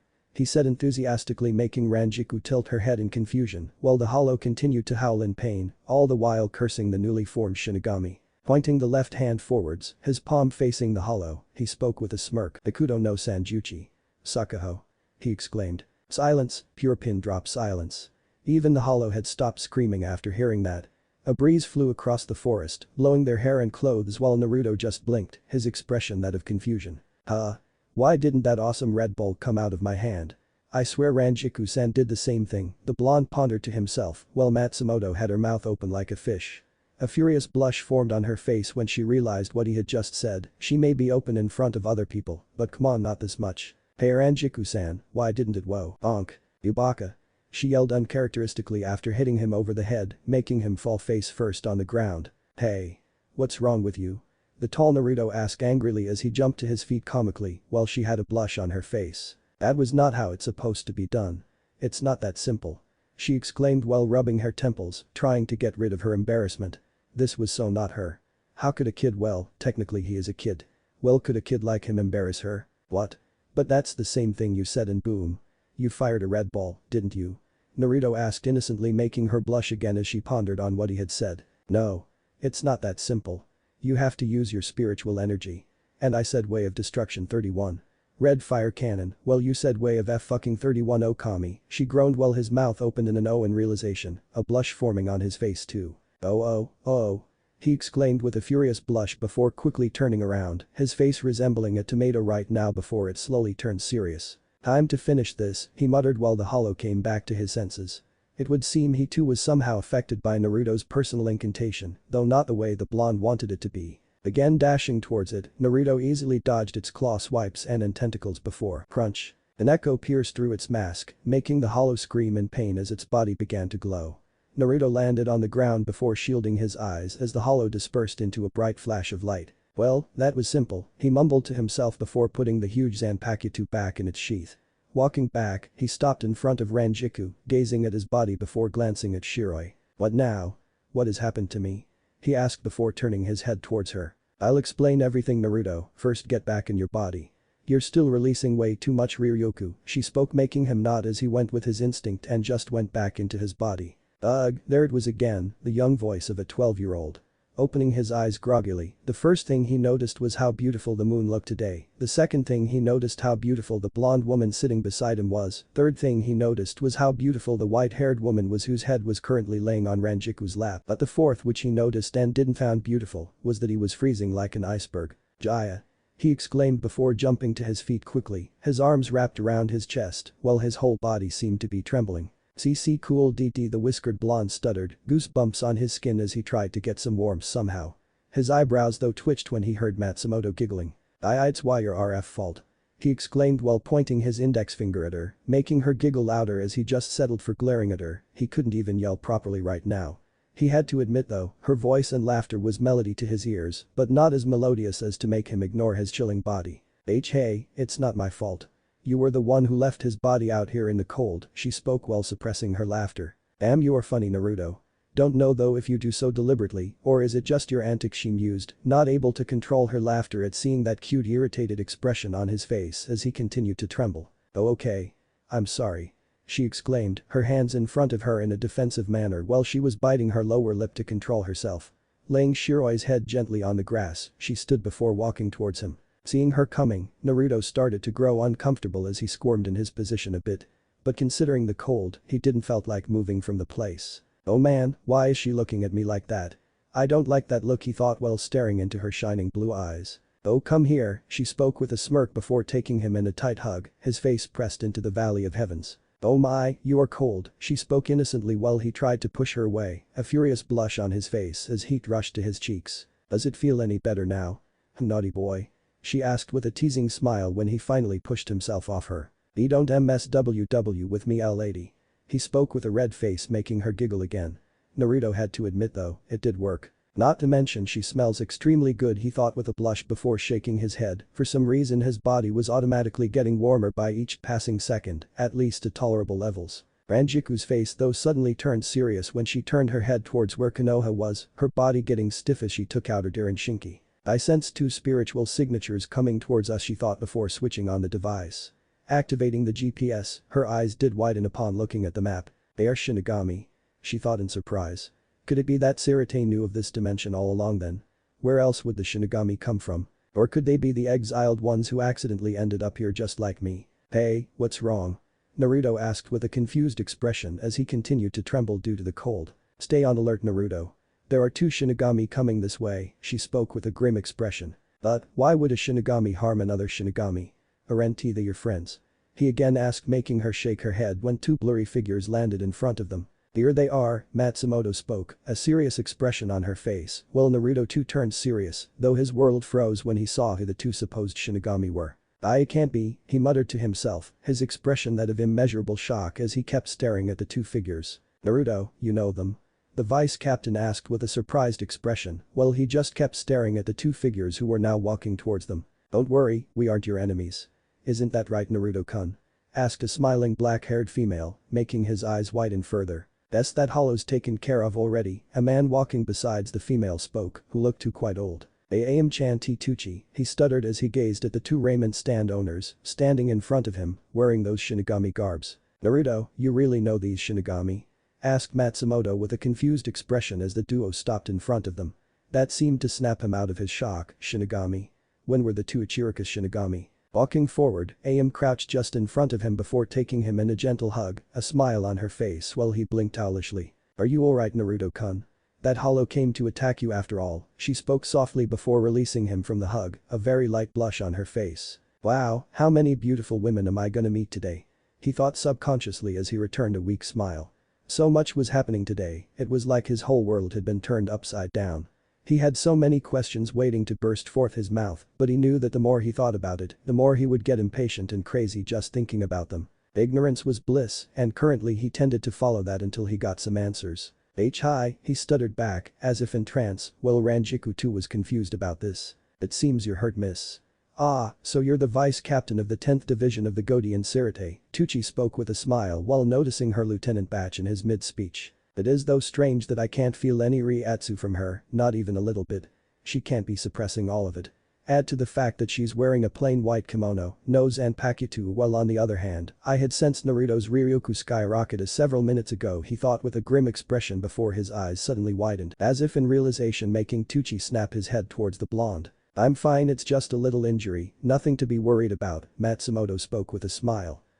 Hi, Tusan," she replied before walking to Rangiku. "Please stay still, this will only take a second," spoke with a friendly smile as she put her hand just over her injured rib region. Green spiritual energy gradually completely covered her hand as began to heal her wounds. "So she's a healer," Rangiku thought as she watched a black-haired female Shinigami use healing Kido on her. Naruto stared in unbelief as healed her wounds within seconds. "There, all done. Arigato." "No problem, my name is Ichiraku and this is my father, Ichiraku Tucci," she introduced herself and her father, while Naruto absent-mindedly stared at both of their zanpakuto which was tied around their waist. "Pleased to meet you San, Tucci-san. My name is Matsumoto Rangiku," she formally introduced herself while bowing, making the ramen chef laugh, easing the tense atmosphere between them. "No need to be formal Rangiku-san. First let's get back to the village, I'm sure we have lots of things to talk about," he spoke when they heard Naruto's quiet but strained voice. "Oji-san, what's going on?" the whiskered blonde asked, making the old man's expression soften. He understood Naruto's plight, he was a 12-year-old whose life was already complicated enough when this had happened. It would be exhausting and crazy, it was too much for him to bear. But it would seem that fate had decided that now the time had come, it was time for the young Jinchuriki to know everything. "I know what you're going through, Naruto-kun. Stay calm," spoke softly after kneeling in front of him with a smile. He couldn't help but admire her open long brown hair, which were usually covered by the bright bandana she often wore during her work hours. The black Shinigami garb seemed to be accentuating her figure and fair skin too. Overall, gazing at her face did calm him down, while her hand grazed his cheek slightly, making him blush a bit. "Don't worry Naruto-kun. Everything will be alright," she spoke soothingly again, making all his worries slip as he nodded slowly, while Rangiku and Tucci had smiles on their faces as they watched the teenage girl comfort the boy. Her hand slowly moved to his forehead, brushing his bangs aside when her hand again started to glow green, making his eyes close before he slumped against her. Time skip. Konoha. Ichiraku's apartment. 30 minutes later, he could faintly hear several people talking, he could faintly feel someone caressing his forehead and strangely, felt warm as opposed to the chilling cold he was feeling before. "Hey, he's waking up." He heard a feminine voice just above him, so his head was in someone's lap, recognizing the voice Shiroi to be exact. Opening his eyes slowly, silence ensuing around him, he could practically feel those present staring at him like he was a dead mummy being reincarnated. "Boy kid, you alright?" Adjusting his vision to the brightness, his eyes fluttered a few times when he heard giggling around him. The first thing he saw was Shiroi's beautiful face, she was smiling at him, making him smile back. Slowly sitting up, he noticed that he was laying on a couch with the silver-haired female sitting on it. Noticing his surroundings, he could tell that this was the Ichiraku's apartment, which was connected to the back of their raiment stand. Finally he caught Tucci and Rangiku sitting on a table, both of them staring at him, while he could hear someone humming in the kitchen, which was situated further away from the dining table. They continued to stare at him, as if waiting for something he would say while he too stared at them and finally opened his mouth. "I want some ramen," followed by a growl making Tucci's face fall flat on the table, while Rangiku just blinked before bursting into giggles, making him pout. His eyes though widened when he felt Shiroi's hand on his shoulder, her hand shaking due to her fits of laughter. "Shiroi-chan. Are you alright?" He suddenly turned to grab her shoulder, a worried expression on his face. "Of course," she spoke with a smile, a light blush on her face, while she found herself touched by his concern. "Thank Kami," he exclaimed in relief before jumping off the couch to walk towards the dining table. "Good morning, sleepyhead. Your ramen will be ready shortly." He turned his head to see back in her usual clothes. She was smiling brightly at him as he grinned back at her. "Good morning Chan." He greeted before his eyes widened as if he came to a realization. "Oh hell. What time is it? Am I late for the academy? I swear Iruka-sensei's gonna give it to me this time." He started to panic as he stretched his blonde locks in frustration when he again heard everyone laugh. Rangiku though was laughing for different reasons. She didn't know what an academy was or who this Iruka was, but the way he was fretting was cute and funny. "Hey, stop laughing. He's really gonna sue me this time." The blonde yelled comically when spoke. "Look out the window Naruto-kun, it's still night time. You were only unconscious for about half an hour," making him sigh in relief as he held his heart dramatically. "Finally saved. Thanks Chan, you're a lifesaver," he spoke, making them further burst out laughing, while he had a cheeky smile on his face himself which Rangiku had noticed. "So, you enjoy making people laugh, Naruto?" she thought with a smile while Ayam's laughter too subsided as she smiled at him fondly. Alright Naruto, take a seat. This is gonna be a long night, it would be better anyway if you skip the academy tomorrow, Teuchi spoke seriously making the blonde nod as he took a seat. Naruto, I know you have many questions right now. But it would be better if you just listen what we explain to you, the ramen chef spoke before he nodded towards Rangiku who nodded back. Before we start, is there any sake here? She asked cheerfully making everyone blink. Hey. You can't drink while I'm here, have some manners, Naruto said making her pout at him before she huffed at him. Don't worry Rangiku-san, I'm sure we can arrange something later. But let's first finish the important things, nah. The old man spoke with a chuckle, making her nod enthusiastically while Ayame and Shiroi sweat dropped. She's just the same with sake as Naruto's with ramen. For the next half an hour, the 10th Division Vice Captain explained about the Shinigami, hollows, pluses and other things. She didn't go into detail, but just even outlining the basics took time seeing as Naruto didn't held himself back one bit in asking questions. Oh. So you mean to say that basically, you guys, he trailed before pointing at Rangiku, Teuchi and Ayame, were once just simple ghosts like Shiroi-chan there. Then because of high spiritual energy, you entered the academy for training in the arts of Shinigami, just like we enter a ninja academy. And then, you come into our world through this weird gate called Sankamen and perform soul burials on ghosts such as Shiroi-chan, making them enter either heaven, soul society as you call it, or hell depending on their deeds. Aside from that, you fight these masked creatures called hollows, which are formed through different ways, or enter the human world via Garganta, which is basically a kind of a pitch black rip in midair, but are basically the evil forms of normal souls. Am I right so far? All of them stared at him dumbfounded, and they could only nod dumbly as he continued further. And let's come to this heaven called Soul Society, it's divided into two parts, the Rukongai and Sirite. Rukongai consists of normal souls you guys call Ryoka and generally don't feel any hunger. However, there are some who feel hungry as they have large amounts of spiritual energy and unconsciously use it, and that's where Shinigami come from. And there's the Sirite, which is the military section of Soul Society. It's divided into 13 different squads, each squad having a captain and a vice captain. The head of all these captains is called the captain commander who is in charge of the first squad and is the strongest being in Soul Society just like our Hokage. Also, there's this head body called Central 46, which has jurisdiction over the 13 squads and handles Soul Society's daily matters. Amen. He finished with a deep breath while clapping his hands dramatically. So, how was that? He asked with a grin. Guys. Did I say something wrong? He questioned with a confused expression while silence had filled the apartment. That's what we are wondering. How could you not say something wrong? Teuchi said with a stunned expression. Wow, he's a genius or something to retain all that after I had told him only once, Rangiku thought while Ayame, Teuchi and Shiroi had other reasons to be stunned. Where did their blonde knucklehead go? However, he was playing the unpredictable part flawlessly here. Yes, you are right Naruto. That's how basically things work, though there are many things that are left to be explained, but that would be enough for today, Matsumoto spoke with a smile making him grin back proudly. Surprised Oji-san? Naruto asked with a smirk while Teuchi regained his composure, whereas Shiroi walked towards them to sit on the fourth chair of the table. Nope, not that much. I knew you always hid things, knew that there was something under that goofy grin of yours kid, the old man said after gaining his composure. That's how I am, goofy, but ain't your predictable idiot. Guess, one of my parents must be like this, or it could be that I'm the mixture of both. Either way, both of them must have been great persons. I just know it. He spoke with an eye-closed grin, making Teuchi's smile sadden, along with Shiroi and Ayame's expression. What do you mean have been Naruto? Where are your parents? Rangiku asked with a confused expression on her face, while Teuchi cursed inwardly for not warning her before. Don't know probably in Soul Society, he said, keeping the closed grin on his face, making the blonde Shinigami's eyes widen. Deciding to change the subject, Teuchi spoke when Ayame started to serve the ramen bowls. Naruto, there was something that I need to correct for you. I was once a researcher in Sirite and was exiled for reasons I don't feel discussing now. But Ayame here doesn't belong to Soul Society. You see, she's my biological daughter and her mother was a living human instead of a Shinigami or Ryoka, he explained making Naruto nod as he picked up his chopsticks. But, if she's a human, how come she's a Shinigami? The blonde Jinchuriki asked with a confused expression as he quietly muttered Itadakimasu along with others, except Shiroi. Because of me, she had her own Shinigami powers from the beginning and with time they only grew along with her spiritual energy. So I had to teach her to control them. She could see ghosts like you Naruto. What? You mean to say that you could see ghosts just like me Ayame-chan? The blonde asked making the ramen waitress, who was now sitting beside him nod with a smile. So does this mean that I have Shinigami powers too? That is not necessary Naruto. The chance of a human possessing Shinigami powers is very rare. In case of Ayame, her father was a Shinigami, so unless one of your parents were a Shinigami, it shouldn't be possible.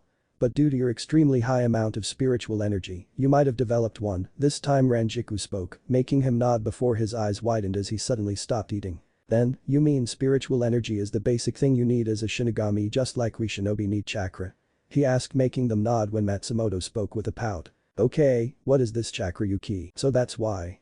Naruto suddenly yelled after abruptly standing from his seat while everyone stared at him. Noticing the silence that suddenly filled the room, he blushed in embarrassment before sitting down quietly. What happened Naruto-kun? Ayame asked with a confused expression, while the whiskered blonde had a frown etched on his face. It's about my problem. Chakra is a type of energy that we shinobi form by combining our physical and spiritual energy in balanced amounts. But since, as stated by Rangiku-san, I've a high amount of spiritual energy, the chakra I form is unstable due to higher amount of spiritual energy in it as compared to the physical part. He spoke with his frown getting deeper, while Tucci had a smirk on his face. What are you talking about? Is that even possible? You mean to say that you combine these basic forms of energy to convert into another form? The Shinigami vice captain asked flabbergasted. What they were telling was something unheard of. Yeah, and it's pretty simple. Look, here's an example, Naruto spoke before he walked a bit away from the table.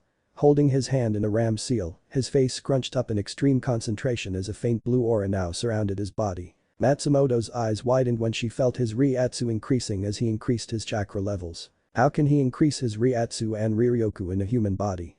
It is extremely difficult to do so, and in the other human world, people aren't capable of such feats. But this blue aura he's releasing, it's not Riryoku, it's something else. He's releasing two types of energy at the same time. She thought with an astonished expression before Naruto exclaimed. Enj no jutsu. Poof. Gucci, Ayame and Shiroi watched Ranjiku's face with an amused expression as they waited for the smoke to clear. Whoa. The vice captain almost fell off her chair when she found herself gazing at herself. How did you do that? She asked with what looked to be a mixture of horrified and stunned expression. Meh, it was nothing. This is one of the most basic techniques we are taught at the academy, and still I have much difficulty in doing so, Naruto spoke with a bitter tone as he released the technique. Have you ever wondered why you get hungry so much Naruto-kun? Ayame spoke this time seriously, making the blonde shrug. It's all because of your Riryoku. Since you have higher spiritual energy, your body's natural defense or mechanism is to make your physical energy equal to spiritual one. But since your spiritual energy has been increasing at an abrupt rate these past few years, your body has been struggling to catch up to it. This phase you can say is kin to like puberty, she explained, making him nod, while Matsumoto herself couldn't believe that humans in this world had evolved so much. Their technology may seem backward, but surely this was a huge breakthrough. But now that I know what the problem has been, what should I do? He pondered when Tucci spoke. It's simple. You have to learn to control your Riryoku Naruto, only then will you be able to even use chakra. Following that, you'll have to learn chakra control because of your huge chakra reserves. I know it's tough Naruto, it's really tough, but that's the way it is, Tucci spoke in a sympathetic tone, while Naruto just nodded with a down look. Don't worry Naruto, I'll help you in controlling your spiritual energy. But we can temporarily solve this problem, Rangiku spoke with a smile. Somehow, she couldn't stand seeing the boy or man being sad like that. Really? There's a way to bypass this? No, I'm not saying that you wouldn't have to train in controlling your Riryoku, but there's something called a limiter seal that can solve your problem. Right Tucci-san? You're correct. A limiter seal would be a perfect solution in general for this, but Tucci trailed as he gazed at Ayame, who too had a grim expression on her face. But what? Naruto asked with a confused expression while Ayame sighed softly to herself, a sad expression on her face. Let's just say the limiter seal would not work in your case Naruto, and that's that. Believe me, when time comes, you'll know about it, Tucci said sternly while Rangiku and Naruto were utterly confused but nevertheless nodded. The old man was a researcher, and if he had some qualms with applying the seal to Naruto, then he must have a valid reason. You still have 1 month before the graduation exams Naruto. I'm sure that under a vice captain's tutelage, you can suppress your Riryoku to the required level so that you can build up stable chakra, Ayame spoke with an encouraging smile, while Naruto nodded with a determined expression. Now I believe that before we get any further, I should explain to you how things for Shinigami work here in this world, Rangiku-san, Tucci spoke with a serious expression, making Matsumoto's eyes wide. She had been waiting eagerly to ask him this, what was happening here before she came. Yeah, I was wondering about that too. If suppose, you guys take care of Konoha, then who takes care of other parts of the world? Naruto asked as he sat back on the chair and pouted upon noticing that his raiment was now cold. Nevertheless, his principles couldn't allow him to waste such a heavenly gift. You see, before I came here in Konoha, there were Shinigami of course, who took care of performing soul burials and slaying hollows. But the fact is that those Shinigami were not from Soul Society, he said while Ranjiku's eyes widened in surprise along with Naruto's and Shiroi's. If they were not from Soul Society, then where? The vice captain trailed in realization while her face held an expression of impossibility. You can't be serious. She exclaimed while Naruto and Shiroi just blinked. Hi, those Shinigami came from the Spirit King's realm, also called guardians or messengers of the Spirit King. Matsumoto was sporting a stunned expression on her face, while Naruto and Shiroi were confused. Ah, you don't know about Spirit King Naruto-kun, Shiroi-san, right? Ayame asked, making them nod dumbly. The Spirit King, or simply the king of all Shinigami, is possibly the most powerful existence in all the dimensions and is the one who created Sarate and then the Central 46. It lives in the entirely different dimension than that of Soul Society. The place where the key to that dimension is kept is only known by the current captain commander of the Soul Society and is passed on verbally to the next one each time. So basically, it is the head of all known Shinigami, and generally his dimension doesn't interfere in the general duties of the Shinigami. She took a deep breath while Naruto and Shiroi nodded in concentration, soaking all the information in. But our world, you see, is different and special. The Spirit King, it seems, gave the other human dimension to the Soul Society, while this dimension is under its direct control.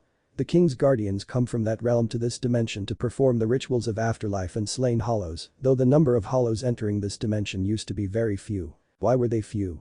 In the other world, especially around spiritually enriched areas, they kept popping out after every few hours. Rangiku spoke with a confused expression when Tucci replied. That's because most of the people here in this world use chakra, meaning they combine their physical and spiritual energy and release chakra instead of Ryoku. So there's not much spiritual energy to attract them here. Another reason is that the hollows, which reside in Hueco Mundo, do not know how to create the special garganta you require to enter this dimension. But the extremely strong hollows of the level of Minos Grand or above seem to be able to track this dimension if they found enough spiritual energy here, which is rare in itself. So you see, hollows getting here was extremely rare, and even if they did get here they would be extremely strong. And I've heard in the academy that those guardian Shinigami are extremely strong and that even the weakest of them would be that of a captain's level, Rangiku spoke, making Tucci nod. But you said where do you mean that now they don't come here? She asked while Naruto and Shiroi had lost expressions on their faces. They come here, but in the past few years, their numbers have been increasing at a steady rate in proportion with Naruto's spiritual energy here actually. We always managed to slay them before they even made their appearance to Naruto, but today it seems we couldn't make it. Now, the weaker hollows are entering this dimension using that special garganta. It seems they are able to track this dimension due to Naruto's increasing Ryoku, and their appearances are mainly concentrated here in Konoha. So, it's because of me that they are coming here and threatening souls like Shiroi-chan too.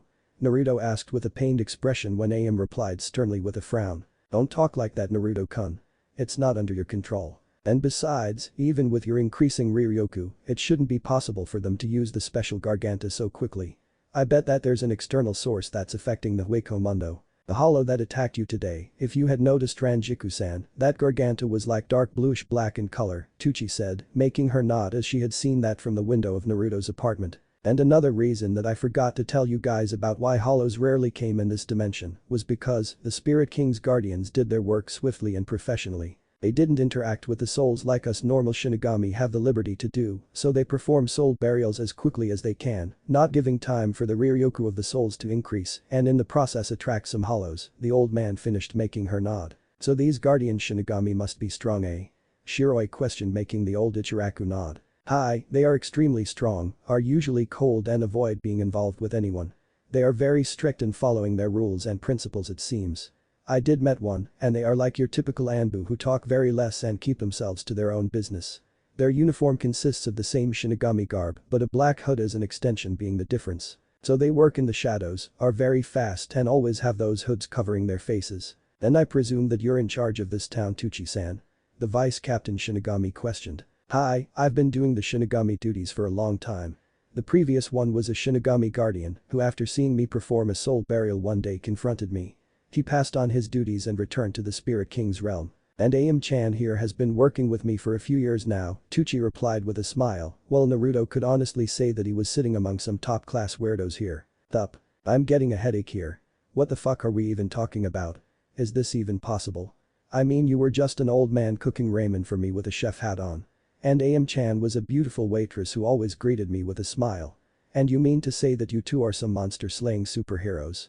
He yelled after standing from his seat, slamming his hand on the table. Oh, calm down, Naruto.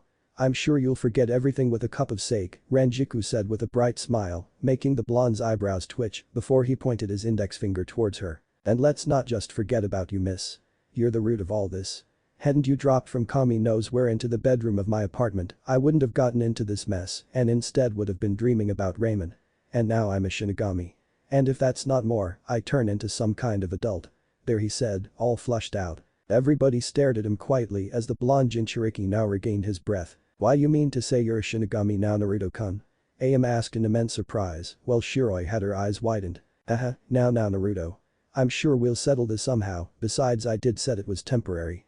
However, the fact that you took all of my powers makes the process longer, Matsumoto said while laughing nervously, rubbing the back of her head, while Tucci sighed deeply. So my suspicions were true. You did give your powers to Naruto. But this may be a blessing in disguise of a curse, Naruto-kun, he spoke with a smile, making the Jinchuriki's eyes widened. How come? In your Shinigami form, you can train better to control your spiritual energy, Rangiku replied with a smirk, making him nod when his smile brightened. Hey. Since normal humans can't see Shinigami, I can just use my Shinigami form to whack shinobi's ass whenever I need to. This way I can beat even cage-level ninja. He said enthusiastically. No. Tucci interrupted his celebrations abruptly with a serious expression, making Rangiku and him blink in confusion. Why not? That's because they can see us, Naruto, the old chef spoke with narrowed eyes, making everybody except Ayame freeze on their spots. What? But Rangiku-san said. She said right. But our world is different, Naruto. Tucci-san, what are you talking about? Matsumoto asked, having lost all her light mood upon hearing this spine-breaking news. It's all chakra, Rangiku-san. Everybody possesses chakra, and everybody has spiritual and physical energy in equal amounts. Civilians here in this world are like your normal humans you see in the other dimension, and just like them, can't see spiritual beings.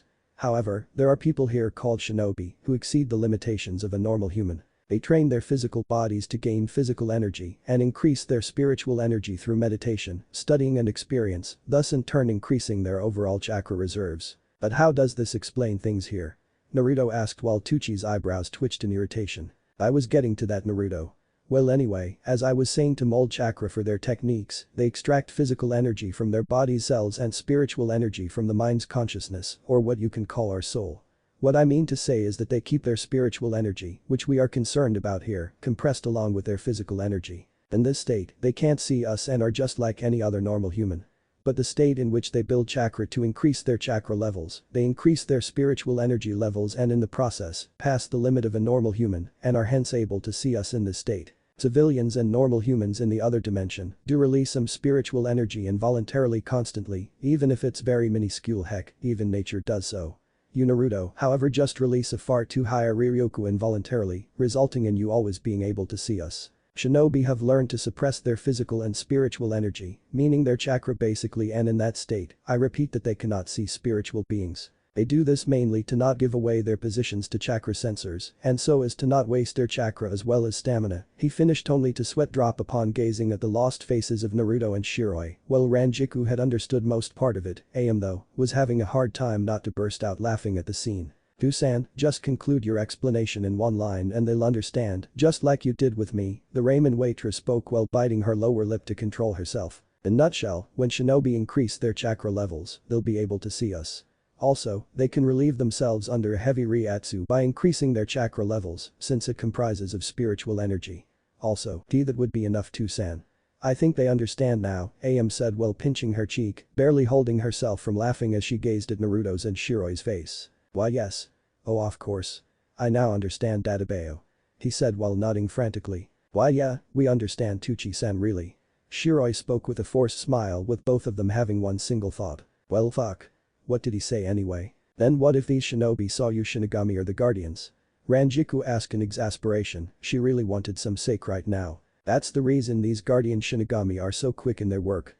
So that not many shinobi, if they are fighting and have their chakra levels high, notice them. Even if they do, they including us, just use Kikenshinki, a count replacing spirit device. This is used to replace the memories of those who saw us. Ayame spoke this time, while Naruto could feel himself on the verge of fainting. This is torture. So many things, I just wanna sleep, he thought while Shiroi too wasn't doing much better. Naruto, I want to see your Shinigami form, Tucci spoke with a serious expression while the blonde was just lost in his own thoughts. Let the old man ramble about the afterlife shit, he was tired of this anyway. He had plenty of years to life and when he dies, then he'll think about all this. I wonder if beef ramen tastes better than miso.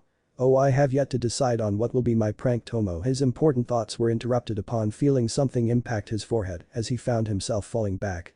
The last thing he saw was a black glove with a white skull on it before he fell back with the chair. Thud. Hey. Watch it, old man. Ayame's and Shiroi's eyes widened when they heard a baritone voice of Naruto. Rangiku though had that same blush on her face, while the other two females could feel heat rushing to their cheeks as they stared at the man before them. Tucci though had a grim expression on his face as he stared at Naruto. What? The whiskered blonde asked as he found everybody staring at him when Tucci finally spoke. I knew it. Chapter 3 Sweet Training. Thud. Hey. Watch it, old man. Ayame's and Shiroi's eyes widened when they heard a baritone voice of Naruto. Rangiku though had that same blush adorning her face when she saw Naruto's transformed form, while the other two females could feel heat rushing to their cheeks as they stared at the man before them. Tucci though had a grim expression on his face as he stared at Naruto. What? The whiskered blonde asked as he found everybody staring at him when Tucci finally spoke. I knew it. Huh? You know? Naruto asked with a confused expression as he carefully picked up his body. Ayame and Shiroi though had blushes on their faces as they stared at him, their thoughts blank, as their minds struggled to come to terms with this jaw-breaking sight. Damn, he's gone from a cutie to hot tie in just a matter of seconds, Ayame thought, a light shade of pink still present on her face as she stared at his matured facial features. The spiky blonde bangs were reaching his eyebrows, while his cerulean blue eyes were more intense, they held more depth to them, it was like staring in the endless sea. The fact that you're a Shinigami, the old chef spoke, making others fall face first on the table, while Naruto's eyebrows started twitching in irritation. I think we already told you that. What I mean to ask you is why I'm grown up in this form. He asked, making Tucci laugh lightly. Relax, kid, I was only messing with you. Well, according to me the reason that you look physically grown up in your spiritual form is mainly because of how you were treated, he spoke seriously while Blonde narrowed his eyes. What are you implying, Oji-san? He asked with some coldness seeping through his voice, snapping Ayame and Shiroi out of their trance-like states, while Rangiku had a confused expression on her face. What did they mean how he was treated? I think you yourself know, Naruto, that you're far more mature than anyone from your generation. The way you lived your childhood forced you to grow mentally at astounding rates. With your growing spiritual energy, I think that spiritually you matured too, hence the reason your spiritual form looks matured. I'm not sure that this is the exact reason, but those are my thoughts on this. Actually, this shouldn't even be possible in a normal case, considering that a spiritual body ages far slower than a physical form. There have to be other external factors which cause this. Strangely though, I already had a hunch that you would look a bit older in this form, but I was not expecting such a difference, Tucci finished, making Naruto sigh as he entered his younger form again. Wait, Tucci-san, what do you mean by how Naruto was treated? Rangiku asked, making Ayame clench her hands into fists, while Tucci could see Naruto visibly stiffen at the question. Silence reigned over the group as Tucci struggled to find an answer to this, not wanting to say anything in front of Naruto. But he knew that he had to tell Rangiku everything. Considering that she had just given her powers to a human, she had broken a critical law of society and couldn't return to Sirte in such a state. All in all, she will be staying here until she gets her powers back, which I think will take quite some time. I'll have to talk with him straight away, as it seems, he thought when everybody turned their heads upon hearing the sound of a chair sliding on the floor. I think that's about how much I can take in today, Oji-san. I'm going to sleep for now, I need some time to sort this out, Naruto said in a stressed voice, giving the old Shinigami a forced smile as he was now standing with his hands on the table. Before Tucci could have said anything, Ayame replied with a smile. Sure, Naruto-kun. I understand, and if you have any problem with anything, remember that our door is always open for you, she spoke with a loving smile, making the blonde smile back gratefully. Arigato, Ayame-chan. See you later, everyone, he spoke, giving everyone a small smile before leaving the apartment. Gucci though had lowered the Keto barrier temporarily to let Naruto leave before again activating it. Matsumoto though just couldn't understand what was going on, but whatever it was, she knew that it was extremely serious. The brief flash of pain that crossed the whiskered blonde's eyes, she hadn't missed that. Gucci-san, what's going on? What's his story? The vice captain asked with a serious expression on her face, breaking the tense silence that had coated over the group. Gazing towards his daughter, getting a nod from her, Tucci sighed before speaking. Sit tight then, Rangiku-san, because to explain Naruto's life, I'll have to tell you about this world from the beginning. Tu-san, why didn't you tell Naruto-kun about the Kyuubi? Ayame asked with a frown while Shiroi's eyes widened. How could they talk of such a monster so freely? Didn't you see his face, Ayame-chan? He's struggling to come with terms of what we told him right now. How do you think me now telling him about such a big fact would have impacted him? It's not just something you can tell him so easily, it's a huge burden that the boy had to carry for all his childhood. He has already got a big responsibility on his shoulders, considering that he's a Shinigami now, just let him get comfortable with this first nah. The seal's still perfectly intact, and there's no harm to delay the inevitable a bit this time. What is this Kyuubi he's talking about? The blonde Shinigami thought when she realized another thing. There's one other thing that I've been wanting to ask you, Tucci-san, why haven't you performed the soul burial on Shiroi-san here yet? She asked, making Shiroi lower her head when Ayame spoke. Shiroi-chan here was one of the very few souls who even interacted with Naruto. So we thought of letting her stay a bit longer, she still has a plenty of her chain of fate left, making Matsumoto confuse all the more. What did they mean of the few souls who interacted with Naruto? Didn't he had friends and other relatives to spend his time with? Seeing her lost expression, Tucci decided to intervene. First let me explain everything, Rangiku-san, I'm sure that you'll be able to connect the dots later, he spoke while rubbing his temples. This is gonna be a long night. Time skip. Konoha. Naruto's apartment. The following morning. 11 a.m. Ah. Damn the sun. One Naruto Uzumaki cursed as he shifted in his position, turning his face away from the window through which the sun rays were glaring at him. Seeing as winter season was going now, usually the weather was cloudy with the sun showing its face for short amounts of time at random intervals. His eyes closed for a few minutes now, the blonde begrudgingly finally gave up returning to the land of dreams. Strangely though, he could feel something soft on his chest as he slowly opened his eyes to stare at the ceiling in grogginess for a few seconds. Ugh, he groaned, covering his eyes with his right elbow to block the offending sunlight. His eyes traveling down, his mind suddenly froze when he saw what was the soft thing on his chest. Okay, it was just someone's arm, nothing to panic about. His heart beating faster, he turned his head to the right for his eyes to get wide in shock. There just besides him, a few inches away from him was laying what the Rangiku-san. He thought, years of experience from his hardships preventing him from screaming right then in panic. Just to the left of him, Matsumoto was snoring slightly, her blonde locks sprawled over her face, while she had her right arm slung over his chest. Both of them were laying under a thick blanket, while Naruto was sweating like crazy, an anxious expression on his face as he gulped nervously, a light blush on his face. He couldn't help but gaze at her peaceful facial features, his face that of awe at how beautiful she was. His eyes though widened a bit upon noticing liquid stains on her cheeks. Was she crying? He thought with a confused expression when she moaned something. Icho, no more work, Iwa, she trailed, her words now incoherent, while Naruto couldn't help but smile at the cute expression on her face. Strangely though, she was now wearing a violet kimono, which was still revealing her ample cleavage, much to his nervousness. Grabbing a hold of her forearm, he slightly lifted it as he began to worm his way out of her hold. She moaned in what seemed to be irritation, her eyebrows scrunched up when she pulled him to herself. Okami, Naruto prayed as he found his body pressed to hers tightly, her hot breath tingling his ears, while Naruto had a furious blush on his face. Why me, he whined mentally while crying and I'm tears. He had to admit though, the warmth she was expelling in this chilling cold was comfortable and a welcome factor for his body. Seeing that it was better if he laid there for a bit longer, his expression grew serious as he remembered the events that had taken place the previous night. Yeah, I'm a Shinigami. What now, huh? It seems first I'll have to train to control my spiritual energy to at least be able to use my chakra properly. And then, my shinobi career would start. His lips curled down in a bitter expression. Fate does seem to enjoy pushing me deeper into the mud pit, it seems. I guess it's better that I just accept I can never be normal like everyone else and should just move on, he thought, his eyes turning into that of determined one.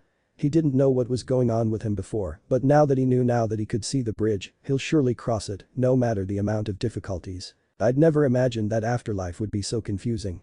But never mind, I already went through this the last night, it's best that I meet Tucci-oji and Ayame-chan again, the whiskered blonde thought as he continued to stare up at the ceiling, planning on what he would be doing next. Last night when he had returned to his apartment, he couldn't sleep for some time, as his mind had slowly came to terms with what had happened.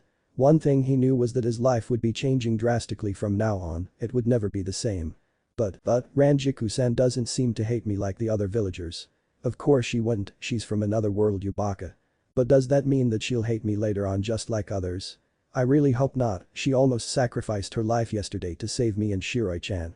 I don't know, but the way she's been treating me, she even offered to train me in controlling my spiritual energy. Nobody has ever done that and she has known me for only a day. I can't help but feel this sort of strange connection with her. Maybe it's because she gave me her Shinigami abilities. His thoughts though came to a stop when he heard a moan coming from besides him. His body stiffened when he felt her move a bit, his eyes widening in panic as he struggled to think. Oh my god. What should I do? She'll just think I'm some kind of a pervert. Well, it's her fault to start with. Couldn't she have just slept at the Ichiraku's house? He thought before closing his eyes suddenly, acting like he was sleeping while Matsumoto slowly opened her eyes groggily. Naruto though was concentrating on executing his plan flawlessly. Okay, so I have to relax my body completely. My facial features should be totally relaxed, while my breathing rate should be completely even and calm, he thought frenziedly, doing the actions commensurate to his thoughts as he began to breathe slowly, his body now completely relaxed, while he accumulated on making his heartbeat slow down to normal. Now it would seem more realistic if I add some light snoring.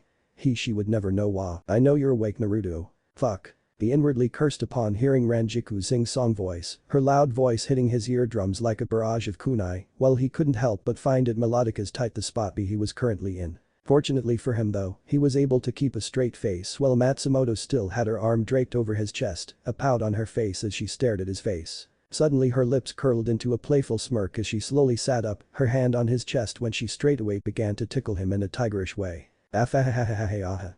He suddenly burst out laughing, after apparently holding it in for a few seconds as she applied more force to his stomach sides. He wiggled frantically under her clutches as he continued to laugh and plead her to stop. Hey haha. Stop, hahaha. Thud. Ow. And he finally fell off the bedside on his butt, panting as he held his stomach, while Rangiku peered over the edge with her head resting on her crossed forearms, a smile on her face as she watched him. Last night, Tucci had explained almost everything about the shinobi world to her. From the era of the Rikido Sennin to the Great Shinobi Wars and then finally, the devastating news of the burden that the blonde laying in front of her had to carry every day. The old chef had gone into detail of Naruto's life and that how he was treated. Rangiku Matsumoto was an honest woman and she could easily say that she liked the boy. He held this strange kind of magnetism that attracted her towards him. And not to mention his hot spiritual form, she thought with a giggle. She was shaken to her core that a 12-year boy who had to bear so much in his life could just laugh like that. And last night, he had just stood in front of that hall like it was nothing to protect her and to protect Shiroi. She had came to his apartment in the morning, around 4 or 5, and couldn't help but shed tears for the blonde orphan who had to bear so much. His eyes just look at them, containing so much pain, yet they are bright and so full of exuberance for life. You truly are different from everybody else, Naruto, she thought with a smile while staring at him. Oh hey Naruto, she waved her hand, her melodious voice cheerful while Naruto just laid there, his eyebrows twitching dangerously as he glared at her. Oh hey Rangiku-san. Now may I ask you, apartment again? Again. His voice calm as he continued to lay there while Matsumoto put a finger under her chin, adopting a thinking pose. Tucci-san asked me to watch over you seeing as you just gained Shinigami powers and that I had nowhere else to live. Oh, he also asked me to bring you over to their house when you were awake. Besides, I like your apartment, it's cozy and possesses this warm sense of home, she spoke with a smile, while his cheeks lit in a light blush, embarrassed because of the compliment which he was clearly not used to, even if it was a thing that was related to him. But why did you have to sleep besides me? You could have just woken me and I would have slept on the couch. And how did you know in the first place that I was only acting and not sleeping? He yelled comically, suddenly standing up as he pointed an accusing finger at her. I could sense your Ryukyu fluctuating a bit, so I knew you were wide awake. And well, you look so cute while sleeping. I just couldn't wake you up. She spoke childishly with a pout while Naruto's face intensified in a furious blush as he took a startled step backwards. You don't mess with me, lady. He yelled, clearly being shocked by her bluntness. Why? I'm not messing with you. I was just telling you the truth. Besides, your body is really warm, the vice captain spoke with a wink, a smile on her face, while the blush on Naruto's face got darker as he furiously shook his head to get control of himself. Matsumoto though stared at him in amusement, a smile on her face as she watched his antics. Shoot up. Don't try anything funny, I'm just a kid. But yesterday you said you weren't a kid, she retorted instantly with an evangelistic smile, instantaneously shutting him up as he endeavored to come up with a reply. Ag. I need to go to the bathroom. He exclaimed in frustration before dashing towards the bathroom. Thud. He closed the door with some force while she could hear him muttering behind the door. She suddenly broke into fits of giggles, not being able to contain it, and when suddenly the door opened. What I meant to say was that I'm not a kid.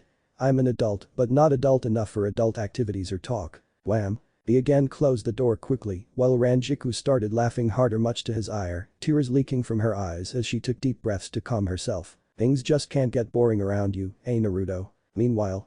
Soul Society. Sirte. Captain's meeting chamber. Alright, let's start this meeting. I've mainly called for this meeting to discuss Matsumoto Ranjiku's disappearance a week ago, Yamamoto spoke in a loud hoarse voice, with one silver-haired captain stiffing up a bit at the mention of his lieutenant. So, still no sign of her, Yamaji. Ichiraku spoke in his lazy tone as he tilted his straw hat over his eyes. Unfortunately no. However, the patrol corps of the Onmitsukidma are still searching the Dangai. According to Inaba Kajumza of the Shinigami Research and Development Institute, who specializes in observing the traffic within Dangai, the coordinates of Matsumoto Ranjiku's location indicates that she was there before her disappearance a week ago, the captain commander said with narrowed eyes when Aizen spoke. I don't want to be the one to break this news, but it could be possible that she came in contact with the Kitetsu, which was sweeping through the Dangai at the same time when she was found to be there. Toshiro's eyes widened at hearing that. Everybody knew that if that had happened, it is a possibility, but regardless we have to keep searching for her. The fact that she had a Jigakucho and that she still entered the Dangai is a mystery in itself. It shouldn't be possible. This seems suspicious, and I suspect this as someone's doing, Genusai said in a serious tone, while Hitsugaya had a frown on his face. Do not take this matter lightly. She is a lieutenant of Sirte, and as such this is not a small matter which we can just overlook. The 2nd Division headquarters would continue to investigate into this matter, while Kichiki Rukia, who was originally assigned to the Karakura town, would carry out the mission. Seeing as Yukitake Taicho's condition is now stable, he continued with Soifin nodding, while Yukitake just nodded. But, are you sure that this incident wouldn't take place again, Sateicho? Byakuya asked in a monotone voice, his face expressionless. You don't have to worry about that, Kichiki Taicho. The 12th Division has already performed several tests and has declared the passageway from the Sinkamen to the human world as stable. Kuritsuchi spoke with that scary grin on his face, while Byakuya just continued to stare at the captain commander, ignoring his fellow captain. He's right, Kichiki Taicho. You can rest assured, the same thing wouldn't happen to Kichiki Rukia, the oldest captain said with a nod, while Hitsugaya had his fists clenched tightly. Matsumoto, I don't believe that you're dead. This seems too fishy to just be any accident. I just hope you're fine right now, wherever you are. Time skip. Konoha. Ichiraku's apartment. 1 hour later. Uchi-san, they're here. Ayame, who was dressed in her usual dress, exclaimed as she entered with Naruto and Rangiku through the back of their raiment stand. Hey? Ayame-chan, why are you calling him Tuchi-san? And you keep calling me Naruto-san too, Naruto asked with a confused expression, making Ayame smirk while Rangiku giggled, making him look at her with a frown. Because she's not Ayame Naruto-kun, he snapped his head forwards to see Ayame exit the kitchen, wearing the Shinigami garb, making his eyes widen in shock. What's going on here? Relax kid, the one you were talking to is what we call an artificial soul, Tuchi, who was wearing a Shinigami garb spoke. Besides him, stood another Tuchi who was dressed in his chef uniform, both of them had came out of what Naruto thought as his bedroom. What was he doing inside the bedroom with an artificial soul? Maybe he was no.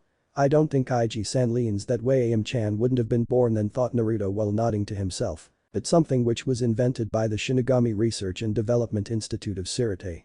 Tuchi-san here probably uses the artificial soul pill to do his everyday duties when he's in his Shinigami form, Rangiku replied, making the blonde nod, pulling him out of his thoughts. It's just like the clone technique, only this is solid, he muttered to himself with a nod. And that they don't dispel too, the real Ayame said with a smirk, making his mouth open in an O, nodding at her. Alright, you two can go now, Tuchi spoke as the two artificial souls nodded before they went to serve the waiting customers. But, if they are the artificial souls then surely they wouldn't know how to prepare the super ramen like you guys.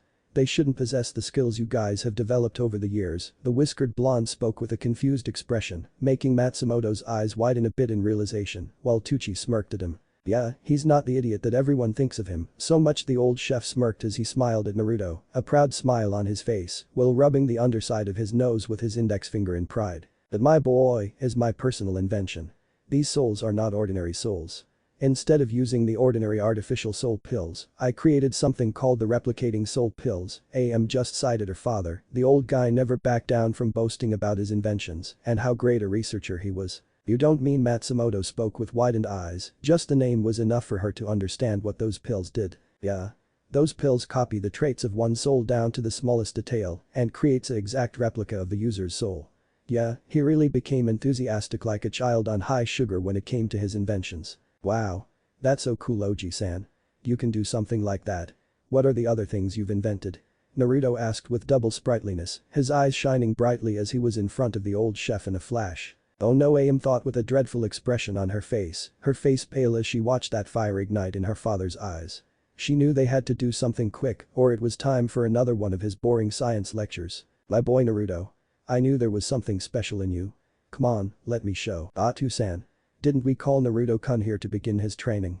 Ayame held her jaw tight from laughing outright. She knew how much big of a sucker Naruto was when it came to training. What? Training? Are you going to train me, Ayame-chan? He asked with a confused expression, getting a nod from her.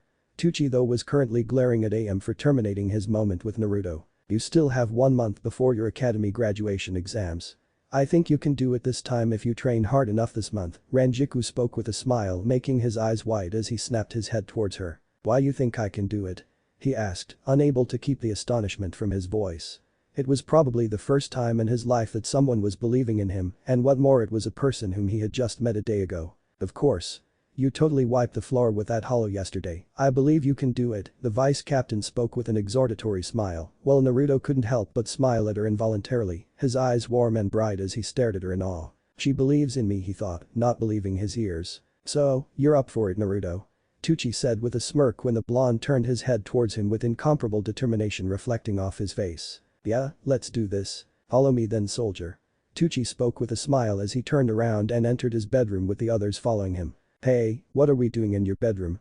He asked hesitatingly as he backed away a little too wary to go near the perverted old man, but trailed upon seeing Tucci remove a wooden tile from the floor to reveal the tip of a ladder. Dive down, kid.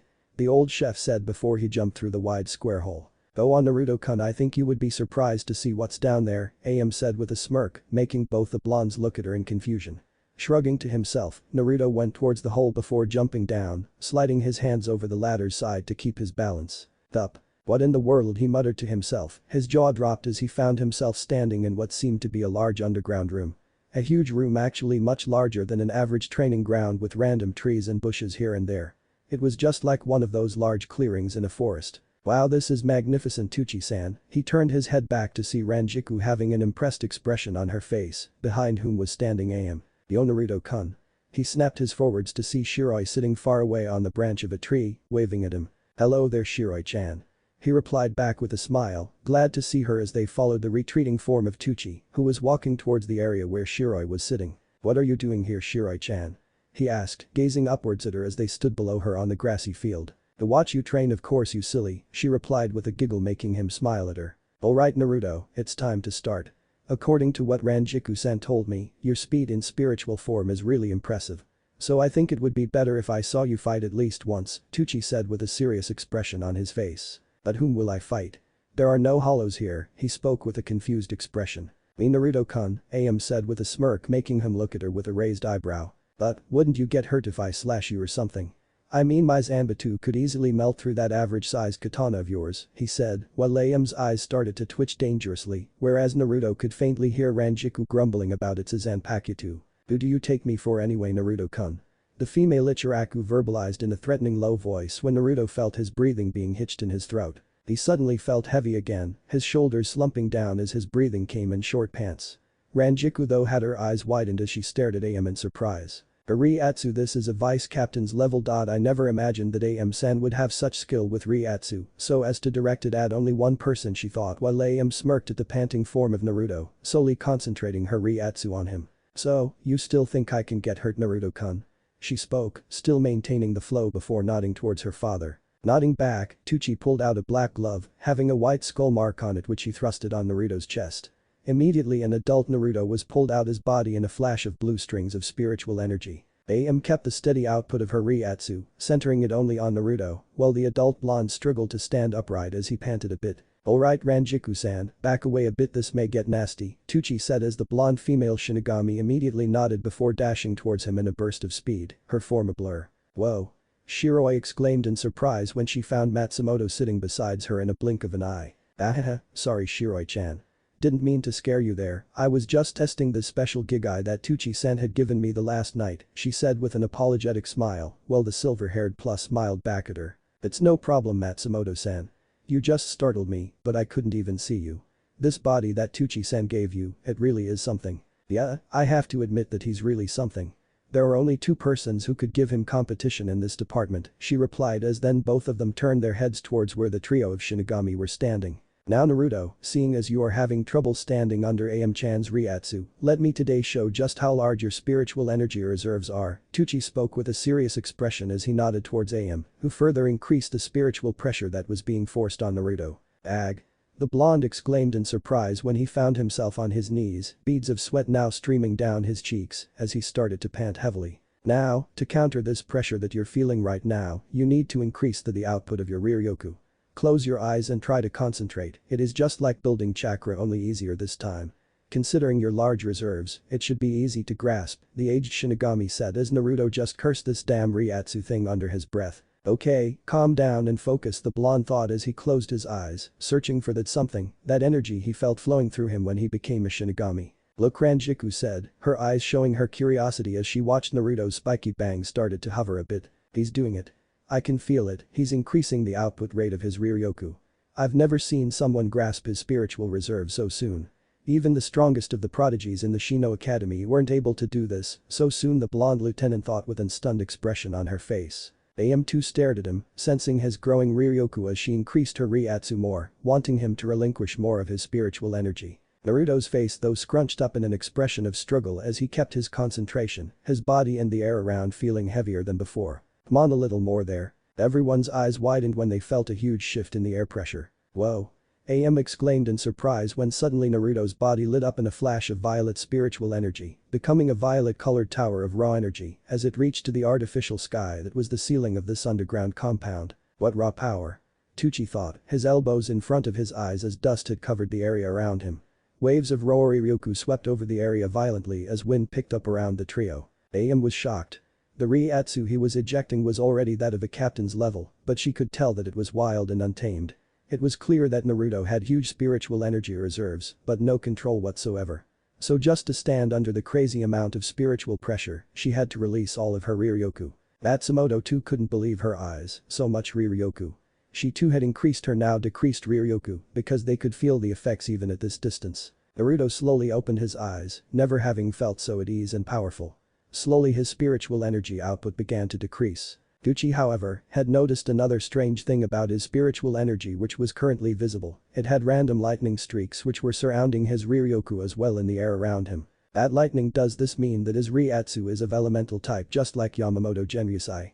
But it clearly isn't complete, this is a mixture of an ordinary one and an elemental one.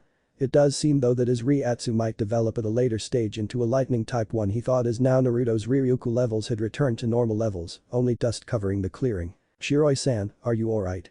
Rangiku asked as she held the plus carefully. Yeah, I'm fine, Rangiku-san, she replied while panting. Her chain of fate, it seems she has a maximum time of around 2 or 3 weeks. See Naruto, you have huge spiritual energy reserves but lack control over it, just like the case with your chakra.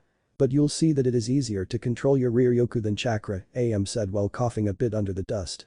Not much to Tucci's surprise though, Naruto had an expression of awe on his face as small random flashes of lightning were now hovering over every part of his body. I never knew I had such power.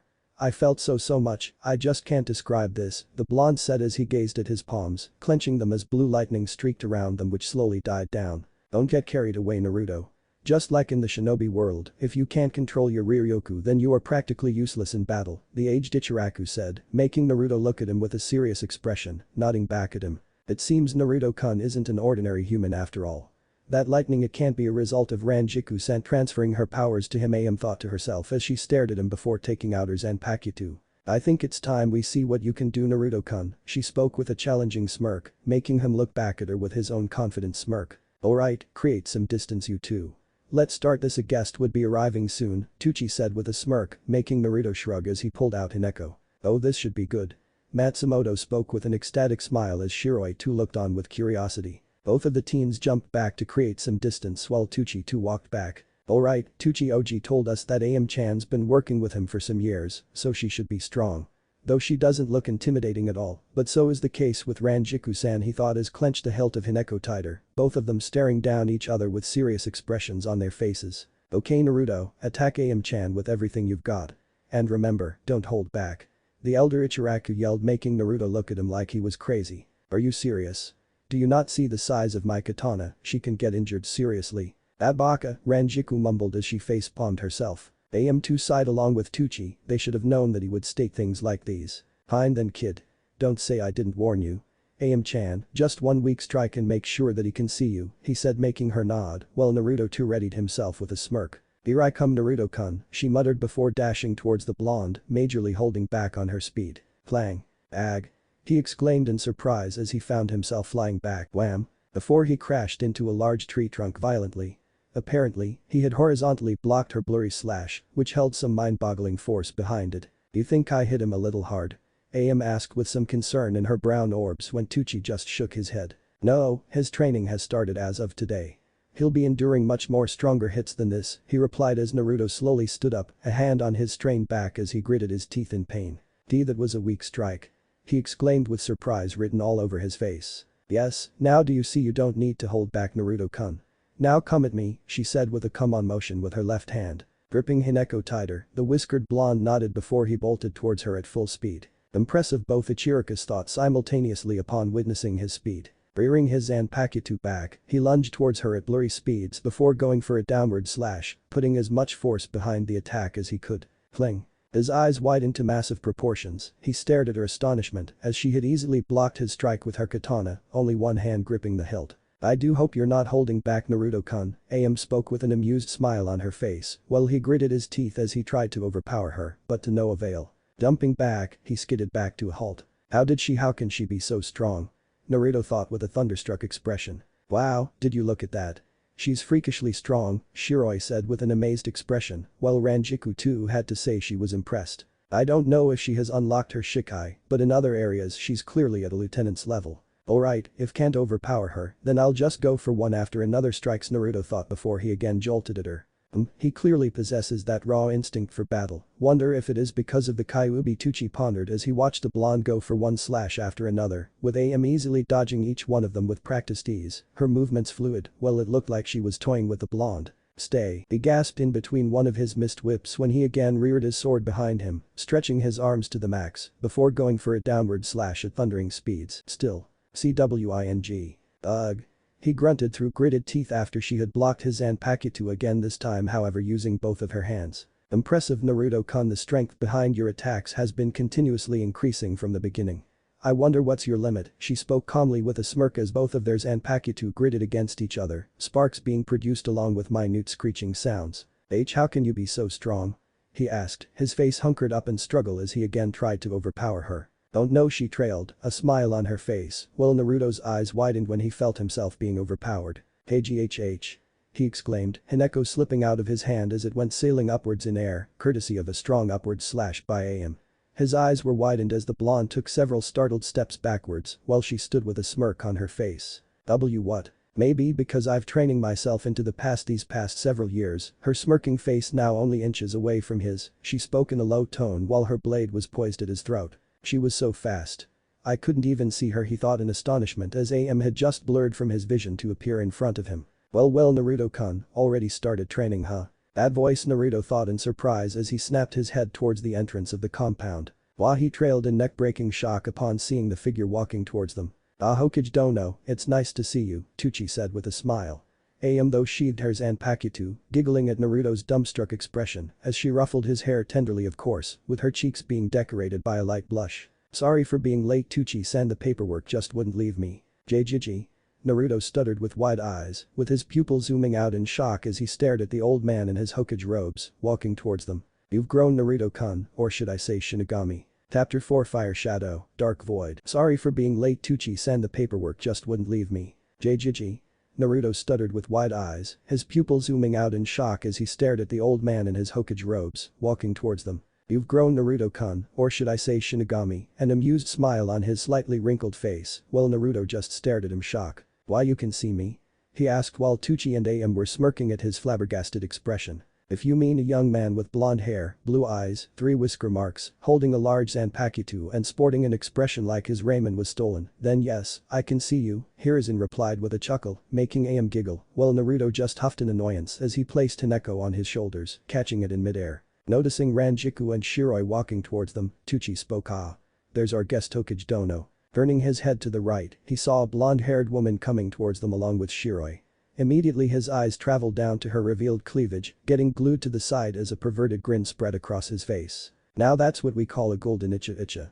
Chestnut woman, he thought when somewhere another white-haired pervert sneezed. Naruto's eyes began to twitch as he watched the old pervert shamelessly ogle Matsumoto. "Your nose is bleeding, you old geezer," he muttered with a scowl present on his face, while Ayame frowned at their Hokage. Reaching the group, Rangiku was not so surprised to find the old guy staring at her chest. "Rangiku-san, this is the Sandame Hokage of our village that I told you about last night," Tucci deliberately spoke loudly, trying to get him out of his trance, but to no avail. Getting fed up with his staring at her chest like that, she spoke with a forced smile. "Please do not talk. My mouth is up here, Oji-san," and finally he snapped his head to face her, an expression of horror on his face that such a beautiful and developed lady had called him Oji-san. "Oh, Oji-san," he muttered in disbelief when he heard muffled laughter behind him. Turning his head back, he saw Naruto and Ayame quietly laughing to themselves as he glared at them. "Serves you right, Irojiji," the blonde thought when his eyes fell on Rangiku, who too was staring at him. She had that unknown look in her eyes as she smiled at him, her cheeks a light shade of red while he stopped laughing abruptly, his cheeks red when she winked at him. His blush deepened before he averted his gaze. "Why was she staring at me like that?" he thought in nervousness, an odd unknown sense of giddiness filling his form. Meanwhile Hiruzen smirked when Naruto stopped laughing abruptly, thinking he had intimidated the boy with his glare. I still haven't lost it," he mused with a proud smile on his face, when his expression immediately turned to "don't fuck with me Hokage" look. I apologize for my rudeness Rangiku-san," he expressed seriously with a bow. "It's okay Hokage-sama," she uttered awkwardly with a smile when Sarutobi gave her his grandfatherly smile. His eyes though then settled on the silver-haired woman standing beside Rangiku, his expression now melancholic. "Shiroi-san," he addressed softly, making the said woman look at him, "I'm sorry that you had to die at such a young age. It really is unfortunate." Shiroi smiled sadly at him, her eyes pained when she replied, "It's alright Hokage-sama. I guess this was as far as I was supposed to live. But dying isn't bad too, I think.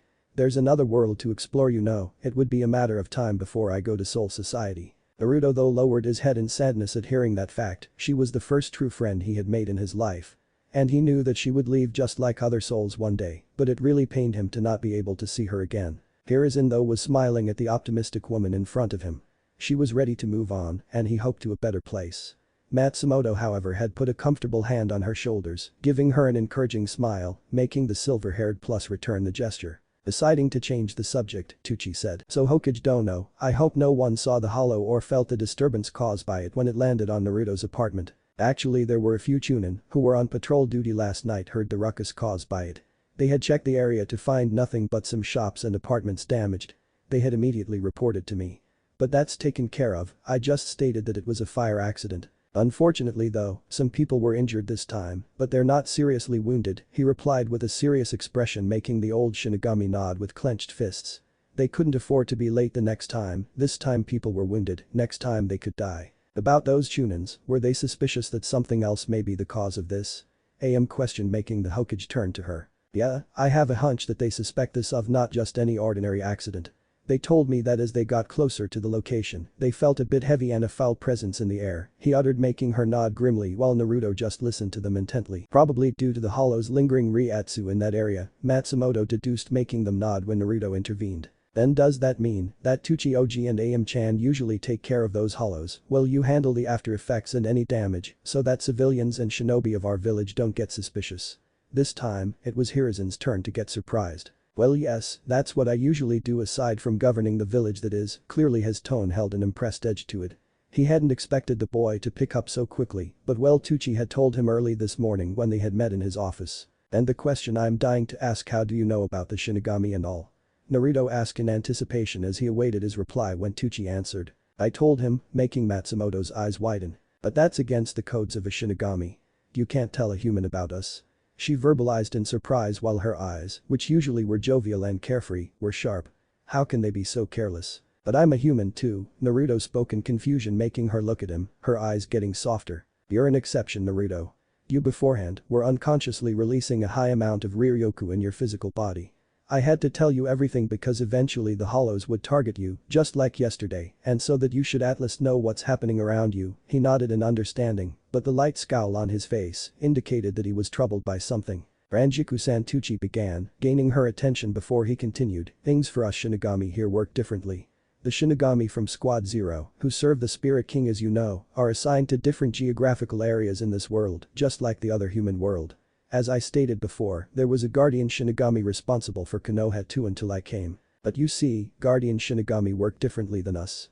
Since most of the Shinigami in Squad 0 were previously captains of their respective squads in Gate 13, you should know that there were some researchers who were promoted to be a part of Squad 0 too. Hence, since the Spirit King's realm possesses these captain-level researchers, they have some mind-blowing technology too. One of their inventions is the Kakaisa Shinki, a count-removal spirit device.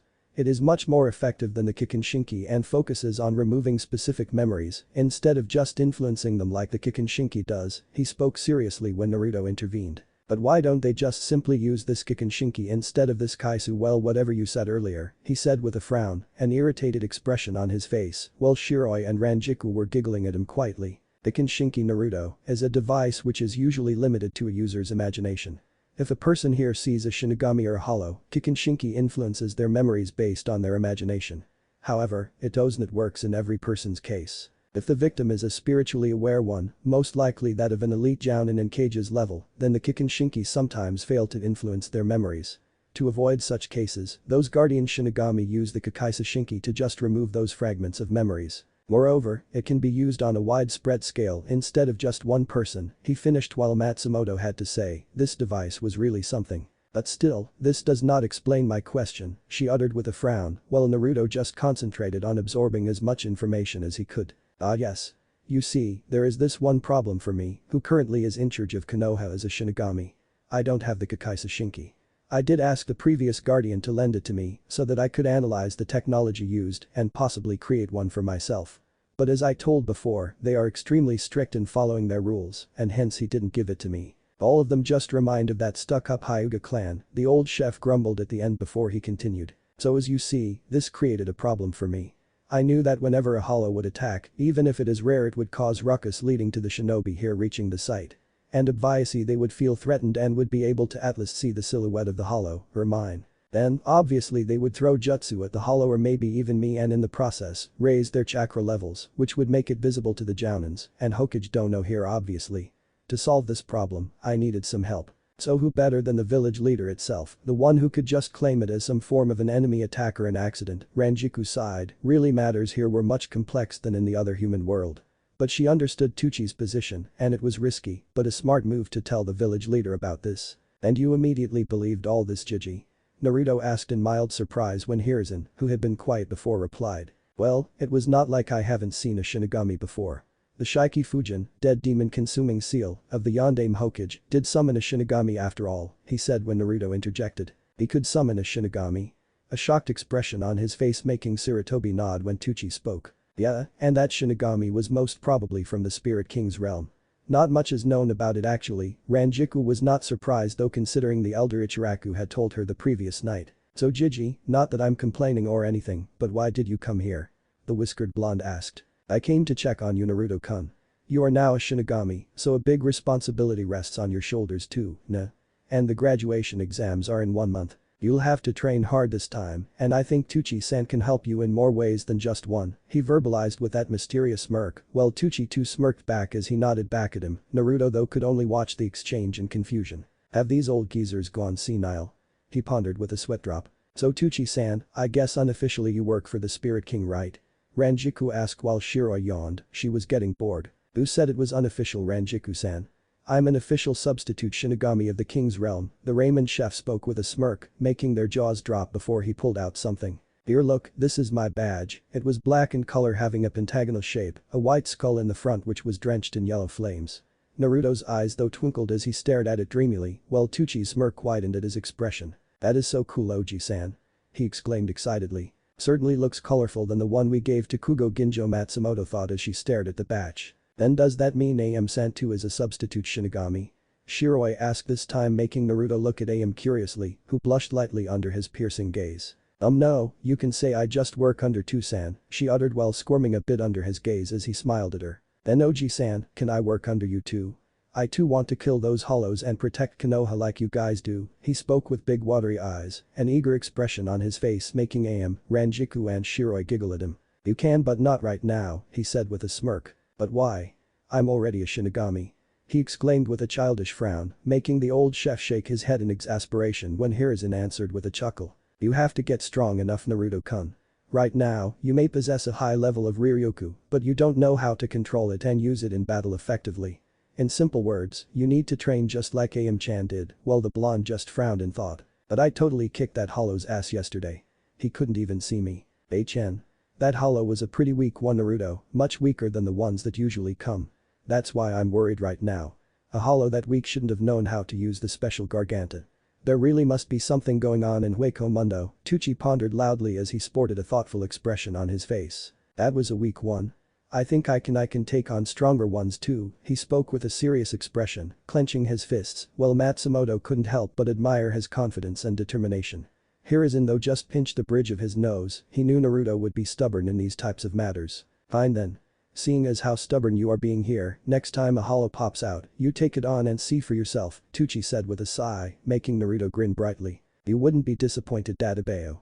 He exclaimed, making them chuckle when suddenly beeping sounds broke the silence. Both Rangiku and Tucci took something out, revealing it to be Denrishinki, while the latter had his eyes widened in shock. A hollow so soon? It just appeared yesterday, this has never happened before. He thought in shock before turning his eyes towards Naruto. Is it a hollow too, San? Ayame questioned with a grim expression, making the old chef nod, while Hiruzen too had a surprised expression on his face. Both Tucci and stared at each other, as if silently conveying a message to each other when the Hokage suddenly vanished in a puff of smoke. Hey, what's happening? Why did Gigi left? And what's with this weird sound? And you said hollows rarely appear here, Naruto asked, staring at Rangiku as she fiddled with the strange machine. I don't know. But I guess you can test sooner how strong you are. Ayame, go with Naruto, Tucci said with a smirk as he gave the Denrishinki to her, making her nod. I'm going too, Matsumoto said with a serious expression, making Tucci nod. Naruto-kun. Hey, wait up. Ayame yelled when the elder Ichiraku turned his head to see the blonde already running towards the exit. Hurry up, Ayame-chan. We gotta get to that hollow. He yelled over his shoulder as he climbed the ladder in just a few steps. Ayame though just shook her head. He's really reckless, isn't he, Rangiku-san? Turning her head, her eyes widened to find the blonde Shinigami missing there. Oi, Naruto. Wait for me. I'm coming too. Matsumoto yelled, now out of the arena, while Ayame sweat dropped. Well, aren't those two similar, no Ayame? Tucci said while chuckling, turning his head to find no one but Shiroi, his eyes now twitching in annoyance. I think she too has already left, Shiroi spoke with a nervous smile, while Tucci's expression grew serious. This is getting serious. Never has it happened before that two hollows have attacked one after another. I really wonder just when Rangiku-san arrived tomorrow, a hollow had immediately appeared over Naruto's apartment. And now just after Naruto became a Shinigami, another hollow appears the next day. This can't be just a mere coincidence. And this hollow is strong, I can sense its Reiatsu even from here. I wonder if I should go now. Ayame should be easily able to take it out, and it would be a good experience for the kid too, he inwardly cussed over the matter, trying to unveil the mystery surrounding these recent events. Konoha. Rooftops. Hey, Naruto, wait up. Turning his head back, he saw Rangiku catching up as she jumped through the rooftops with amazing agility and speed. I can sense its Reiatsu this time, Rangiku-san, it's just a little far away, Naruto spoke as they continued to hop at blurry speeds. Landing down, they found themselves at the entrance of a large district. This is the Uchiha clan district, Naruto muttered as Rangiku gazed at the traditional style architecture of the buildings, when they suddenly felt the air itself getting thicker. Such foul and powerful Reiatsu. This is a much stronger one than yesterday, she thought as both of them dashed through the entrance, running past all the buildings. Just ahead of us, she spoke when they heard that familiar howl followed by a sound Matsumoto wasn't familiar with. Pain. Dikakyu no Jutsu.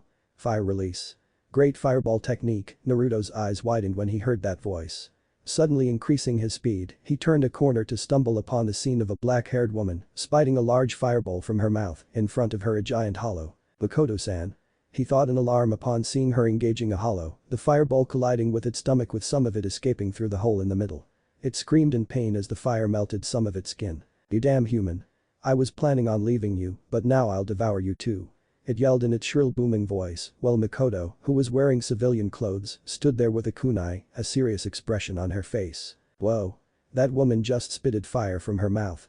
Rangiku exclaimed in surprise. Sure, she had a brief explanation of what shinobi were capable of, but actually seeing it was something else. Naruto though cursed inwardly as he watched the hollow trudge towards the female Uchiha. Damn it. She can see the hollow, this means she'll be able to see me too. But I'm an adult in this form, surely she wouldn't be able to recognize me. OG-san said that the memory replacement device in some cases might not work, but I'll have to take care of it and just hope that Gigi would be able to come with an explanation for Makoto-san, he thought as he pulled out Hineko, making Rangiku turn towards him. I'm gonna take it on Rangiku-san. You stay here, he said with a grim expression before dashing towards Makoto at blundering speeds, making strands of hair of Rangiku flow wildly. Yeah, he's really reckless, she muttered to herself with a childish sigh when suddenly Ayame appeared beside her via Shunpo. Her eyes immediately widened when she saw the retreating form of Naruto. Ayame-san. You came just at the right time. Matsumoto said cheerfully as she patted the young Shinigami's back, making her eyes twitch. How could you let him just barge in like that? She yelled comically, making Rangiku smile sheepishly. Meanwhile, Makoto stared at the huge strange creature in front of her with her Sharingan. She tightened her grip on the kunai as it dashed towards her at amazing speeds for its size. It was just another ordinary day for her. After Sasuke, who usually ignored her, went to the academy, she began to do her usual chores in between some training when she had felt this strange type-on pressure on her, followed by a foul aura. Following it, she was greeted to the huge hollow coming out of a strange bluish black hole just in front of her house. I have to send a signal for Hokage-sama. Even though I can kill this one, we may get some valuable information about why it just suddenly popped out of nowhere. From what I know, this must be some kind of a summon who can use space-time ninjutsu. But the question is, who could be the user? She thought when suddenly her eyes widened upon noticing a black blur by the corner of her eyes. Clang. Her eyes widened further when the same black figure had suddenly appeared in front of her, his sword now in between the hollow's large teeth as the blonde figure continued to stand there while holding back the creature. Who's this now? She thought, staring at the tall blonde figure who now began to slide back under the force that the hollow was putting in. Stay still, the blonde muttered in a strained voice. Well, this one is much stronger than the previous one, alright, Naruto thought as he gritted his teeth, his feet dragging over the concrete as he pushed with as much force as he could. Who are you? He heard her speak, not turning his head for he didn't want to risk revealing himself. Grunting under the force, his knees began to buckle when the hollow pulled back suddenly. Naruto's eyes widened when he saw its large clawed hand approaching his form at amazing speeds. Barely any time left to dodge, he could only lift Hineko just in time again to catch the strike with the metal of his large blade. Whoosh. Ah. Makoto exclaimed as she caught Naruto's body, which was sailing towards her because of the attack. Both of them skidded backwards at high velocity, dust inducing beneath their feet as she held to him tightly. What power? Naruto though in awe, his one eye closed in struggle as he pierced the concrete with his Zanpakuto, effectively reducing their speed drastically before they came to a stop just in front of a house. Lifting his head, all he could see was the destroyed concrete because of Hineko with black sliding marks following it to where the large hollow was standing. If I can't win this battle with power, then I'll use my speed, Naruto decided mentally when he felt Makoto behind him groan. He couldn't help but turn back to check on her, she was apparently alright, but her eyes were still closed as she was still clutching to his form tightly. Naruto blushed crimson red upon the close contact and at that moment couldn't help but notice how beautiful she looked, just like always. Her eyes slowly fluttered open and the first thing she was greeted to was the sight of concerned intense blue eyes staring back at her. Are you alright, Makoto-san? He immediately cursed himself for calling her by her name. Makoto's eyes though widened when she heard the stranger say her name and the tone with which he had spoken, she was familiar with it. Her vision then got cleared enough to notice his features, sun-kissed blonde hair, electric blue eyes, whisker marks, a large kata weight. Whisker marks. There's only one person with those, she thought, her cheeks a light shade of pink as she gazed at his handsome features, his wild untamed spiky blonde hair only adding to the ferocity of his looks. But this man looks much. All her thoughts were interrupted when suddenly her eyes widened. Naruto too stared at the figure behind Makoto, who had hit her at the back of her head, while the female Ichiraku slowly entered the world of unconsciousness. Her limp body now fell in Naruto's arms to reveal a hooded Shinigami standing behind her, her face hidden, while the hilt of her Zanpakuto was in midair, where Makoto's head was a moment ago. Are you crazy, Naruto-kun? From the familiar feminine voice, he immediately deduced it was Ayame, who exclaimed with some anger seeping into her voice as she gave him a stern gaze. Ayame-chan, wa, first you have nothing to cover your face and secondly you are staring at her up so close like you were just ready to kiss her. Even though you are an adult in your Shinigami form, your whisker marks are a dead giveaway of your identity. She scolded him when suddenly they were interrupted by an explosion. Naruto turned his head back to see the hollow clutching his face, which was covered in black smoke, with Rangiku standing in front of it, her hand extended towards the hollow from which smoke was emanating too. Never mind. First I'll just take care of this hollow, she spoke with a sigh before suddenly vanishing, blurring out of his vision, making his eyes go wide. How did she just vanished? He thought in astonishment. Placing his Zanpakuto back in its sheath, he picked up an unconscious Mikoto bridal style before turning around to see the battle. "Thanks for holding it, Rangiku-san. I had to make sure that she didn't see anything more," Ayame said, pulling her head back after appearing beside Matsumoto, who smiled at her in return. "Ah, no problem, Ayame-san.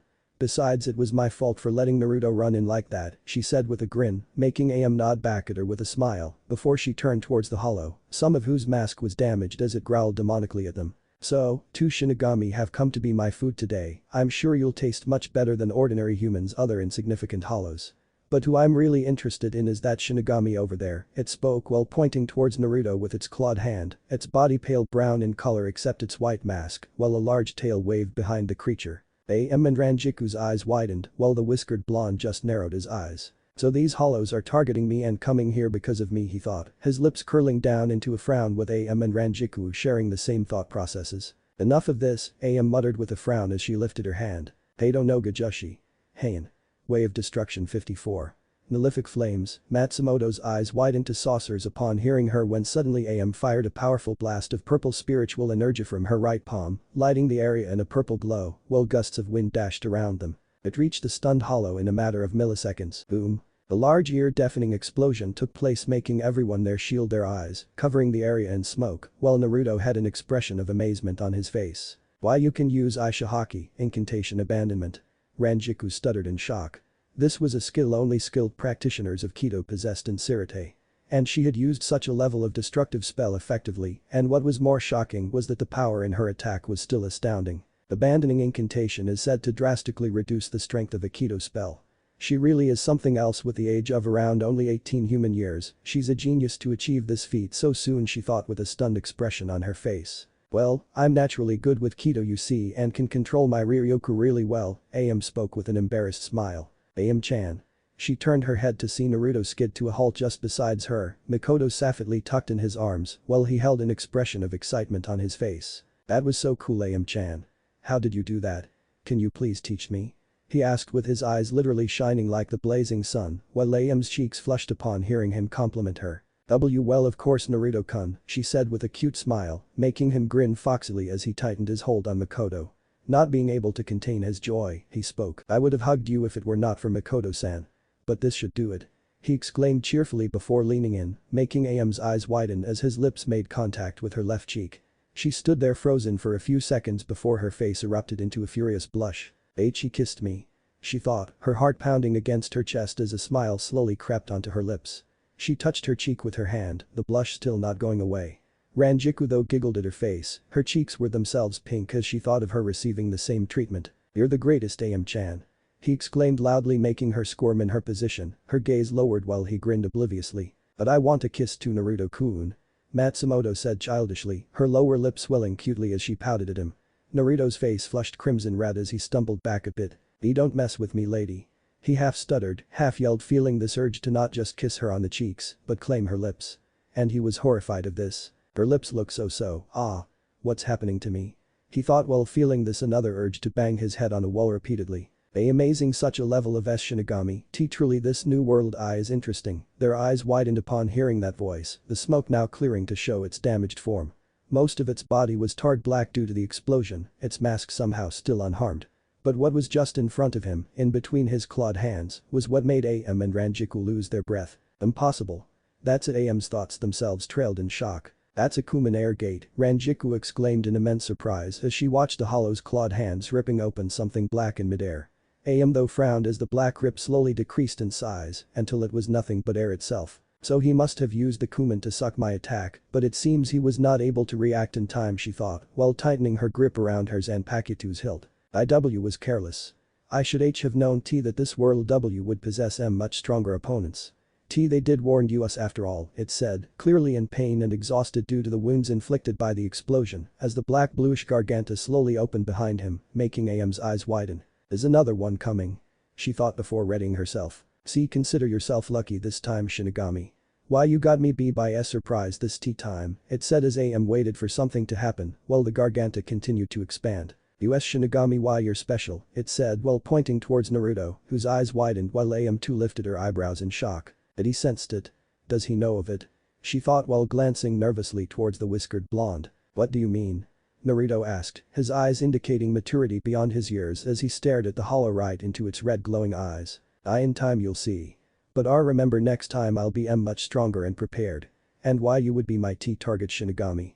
I hope why you're stronger too. All of their eyes widened up on hearing it direct its declaration towards Naruto, who though sensed this strange feeling overcoming him, the challenge, the lust of a battle, the feeling of never backing down. Remember it as Shinigami, my end name is Vasio Oscuro, it said, its red glowing stare, never leaving Naruto's cold blue eyes, who hardened his gaze. Though gritted her teeth, she couldn't allow this hollow to leave.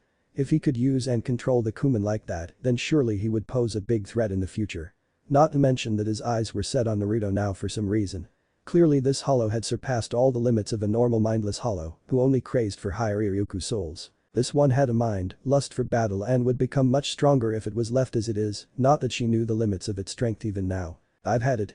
She exclaimed before using Shunpo to dash towards him, her Zanpakuto reared back as her eyes grew cold. Naruto though could practically feel Oscuro grinning at them. Heads up Shinigami. It exclaimed when Ayame and Ranjiku's eyes widened upon sensing something powerful above them. Boom. Ayame suddenly stopped when a bright pillar of square yellow light fell on them, specifically on Vasio Oscuro. She skidded to a stop, having been blown away by the impact along with others. Shit. She cursed, her eyes narrowed as she gazed towards the sky. Naruto, seeing Ayame and Rangiku staring at something in the sky, looked upwards. Holy shit. He cursed loudly, his eyes widened to the maximum as he stared at a huge black rip in the sky, protruding out of which was a giant black creature, its mask white, while its nose was pointed and lengthy. What is that thing? He exclaimed, his heart beating mile a minute as he stared at the intimidating sight, the yellow pillar of light flashing out of the black rip, which now was covering the hollow in front of them, as a form of square protective cover. Be prepared and next time Shinigami, Oscuro spoke as his body began to lift in the pillar towards the sky, while Naruto turned his head to stare at him with a serious expression. I can't let it escape. Have to use Shikai now. Ayame thought as she held her Zanpakuto horizontally, tilting it downwards a bit before she lightly slid her two fingers over its flat metal. Zofik, it wouldn't work Ayame, she was interrupted upon feeling a hand on her shoulder, turning back to see Tucci staring towards the sky with a frown on his face. It's a negation counter membrane. This is impenetrable, even the most powerful of my attacks wouldn't put a dent on it. It practically isolates their target from the current dimension. It's no use now, he said while Ayame sighed, closing her eyes in frustration as she took deep breaths to calm herself. Naruto though, who had been staring at the hollow which was slowly ascending towards the black rip spoke loudly. I'll be prepared Vasio Oscuro. And remember my name, the one to defeat you will be Shinigami, Uzumaki Naruto. He loudly verbalized, the blonde bangs covering his forehead as he gave the creature his most serious look. It seemed to grin maniacally before being engulfed by the large Kuman which began to decrease in size quickly. Rangiku though to say the least was flabbergasted. Naruto, the 12-year-old man, was open accepting the challenge of a hollow, and Kami knows how strong it could be. And considering the way he had manipulated a Kuman to its advantage so skillfully she somehow doubted Naruto's decision. But seeing those eyes, that expression he really does want this. Does this come from the need to be acknowledged, to prove himself to us or is it this the battle instinct that he showed last night? It seems, he really does enjoy fighting, but I can't help but admire his confidence, his determination his stubbornness she thought while staring at him as he continued to gaze at the spot where the Kuman had been moments ago. Slowly her lips curled into a smirk. Well damn we have to train him seriously now I guess. He can't survive alone on just his instincts after all. What if Naruto x Rangiku x Matsumoto x Ayame and Bleach? Thanks for watching my video till the end. If you enjoy this content, then do consider subscribing to my channel and leave a like if you guys need the next part, comment down and thanks for watching the video and see you guys in the next video.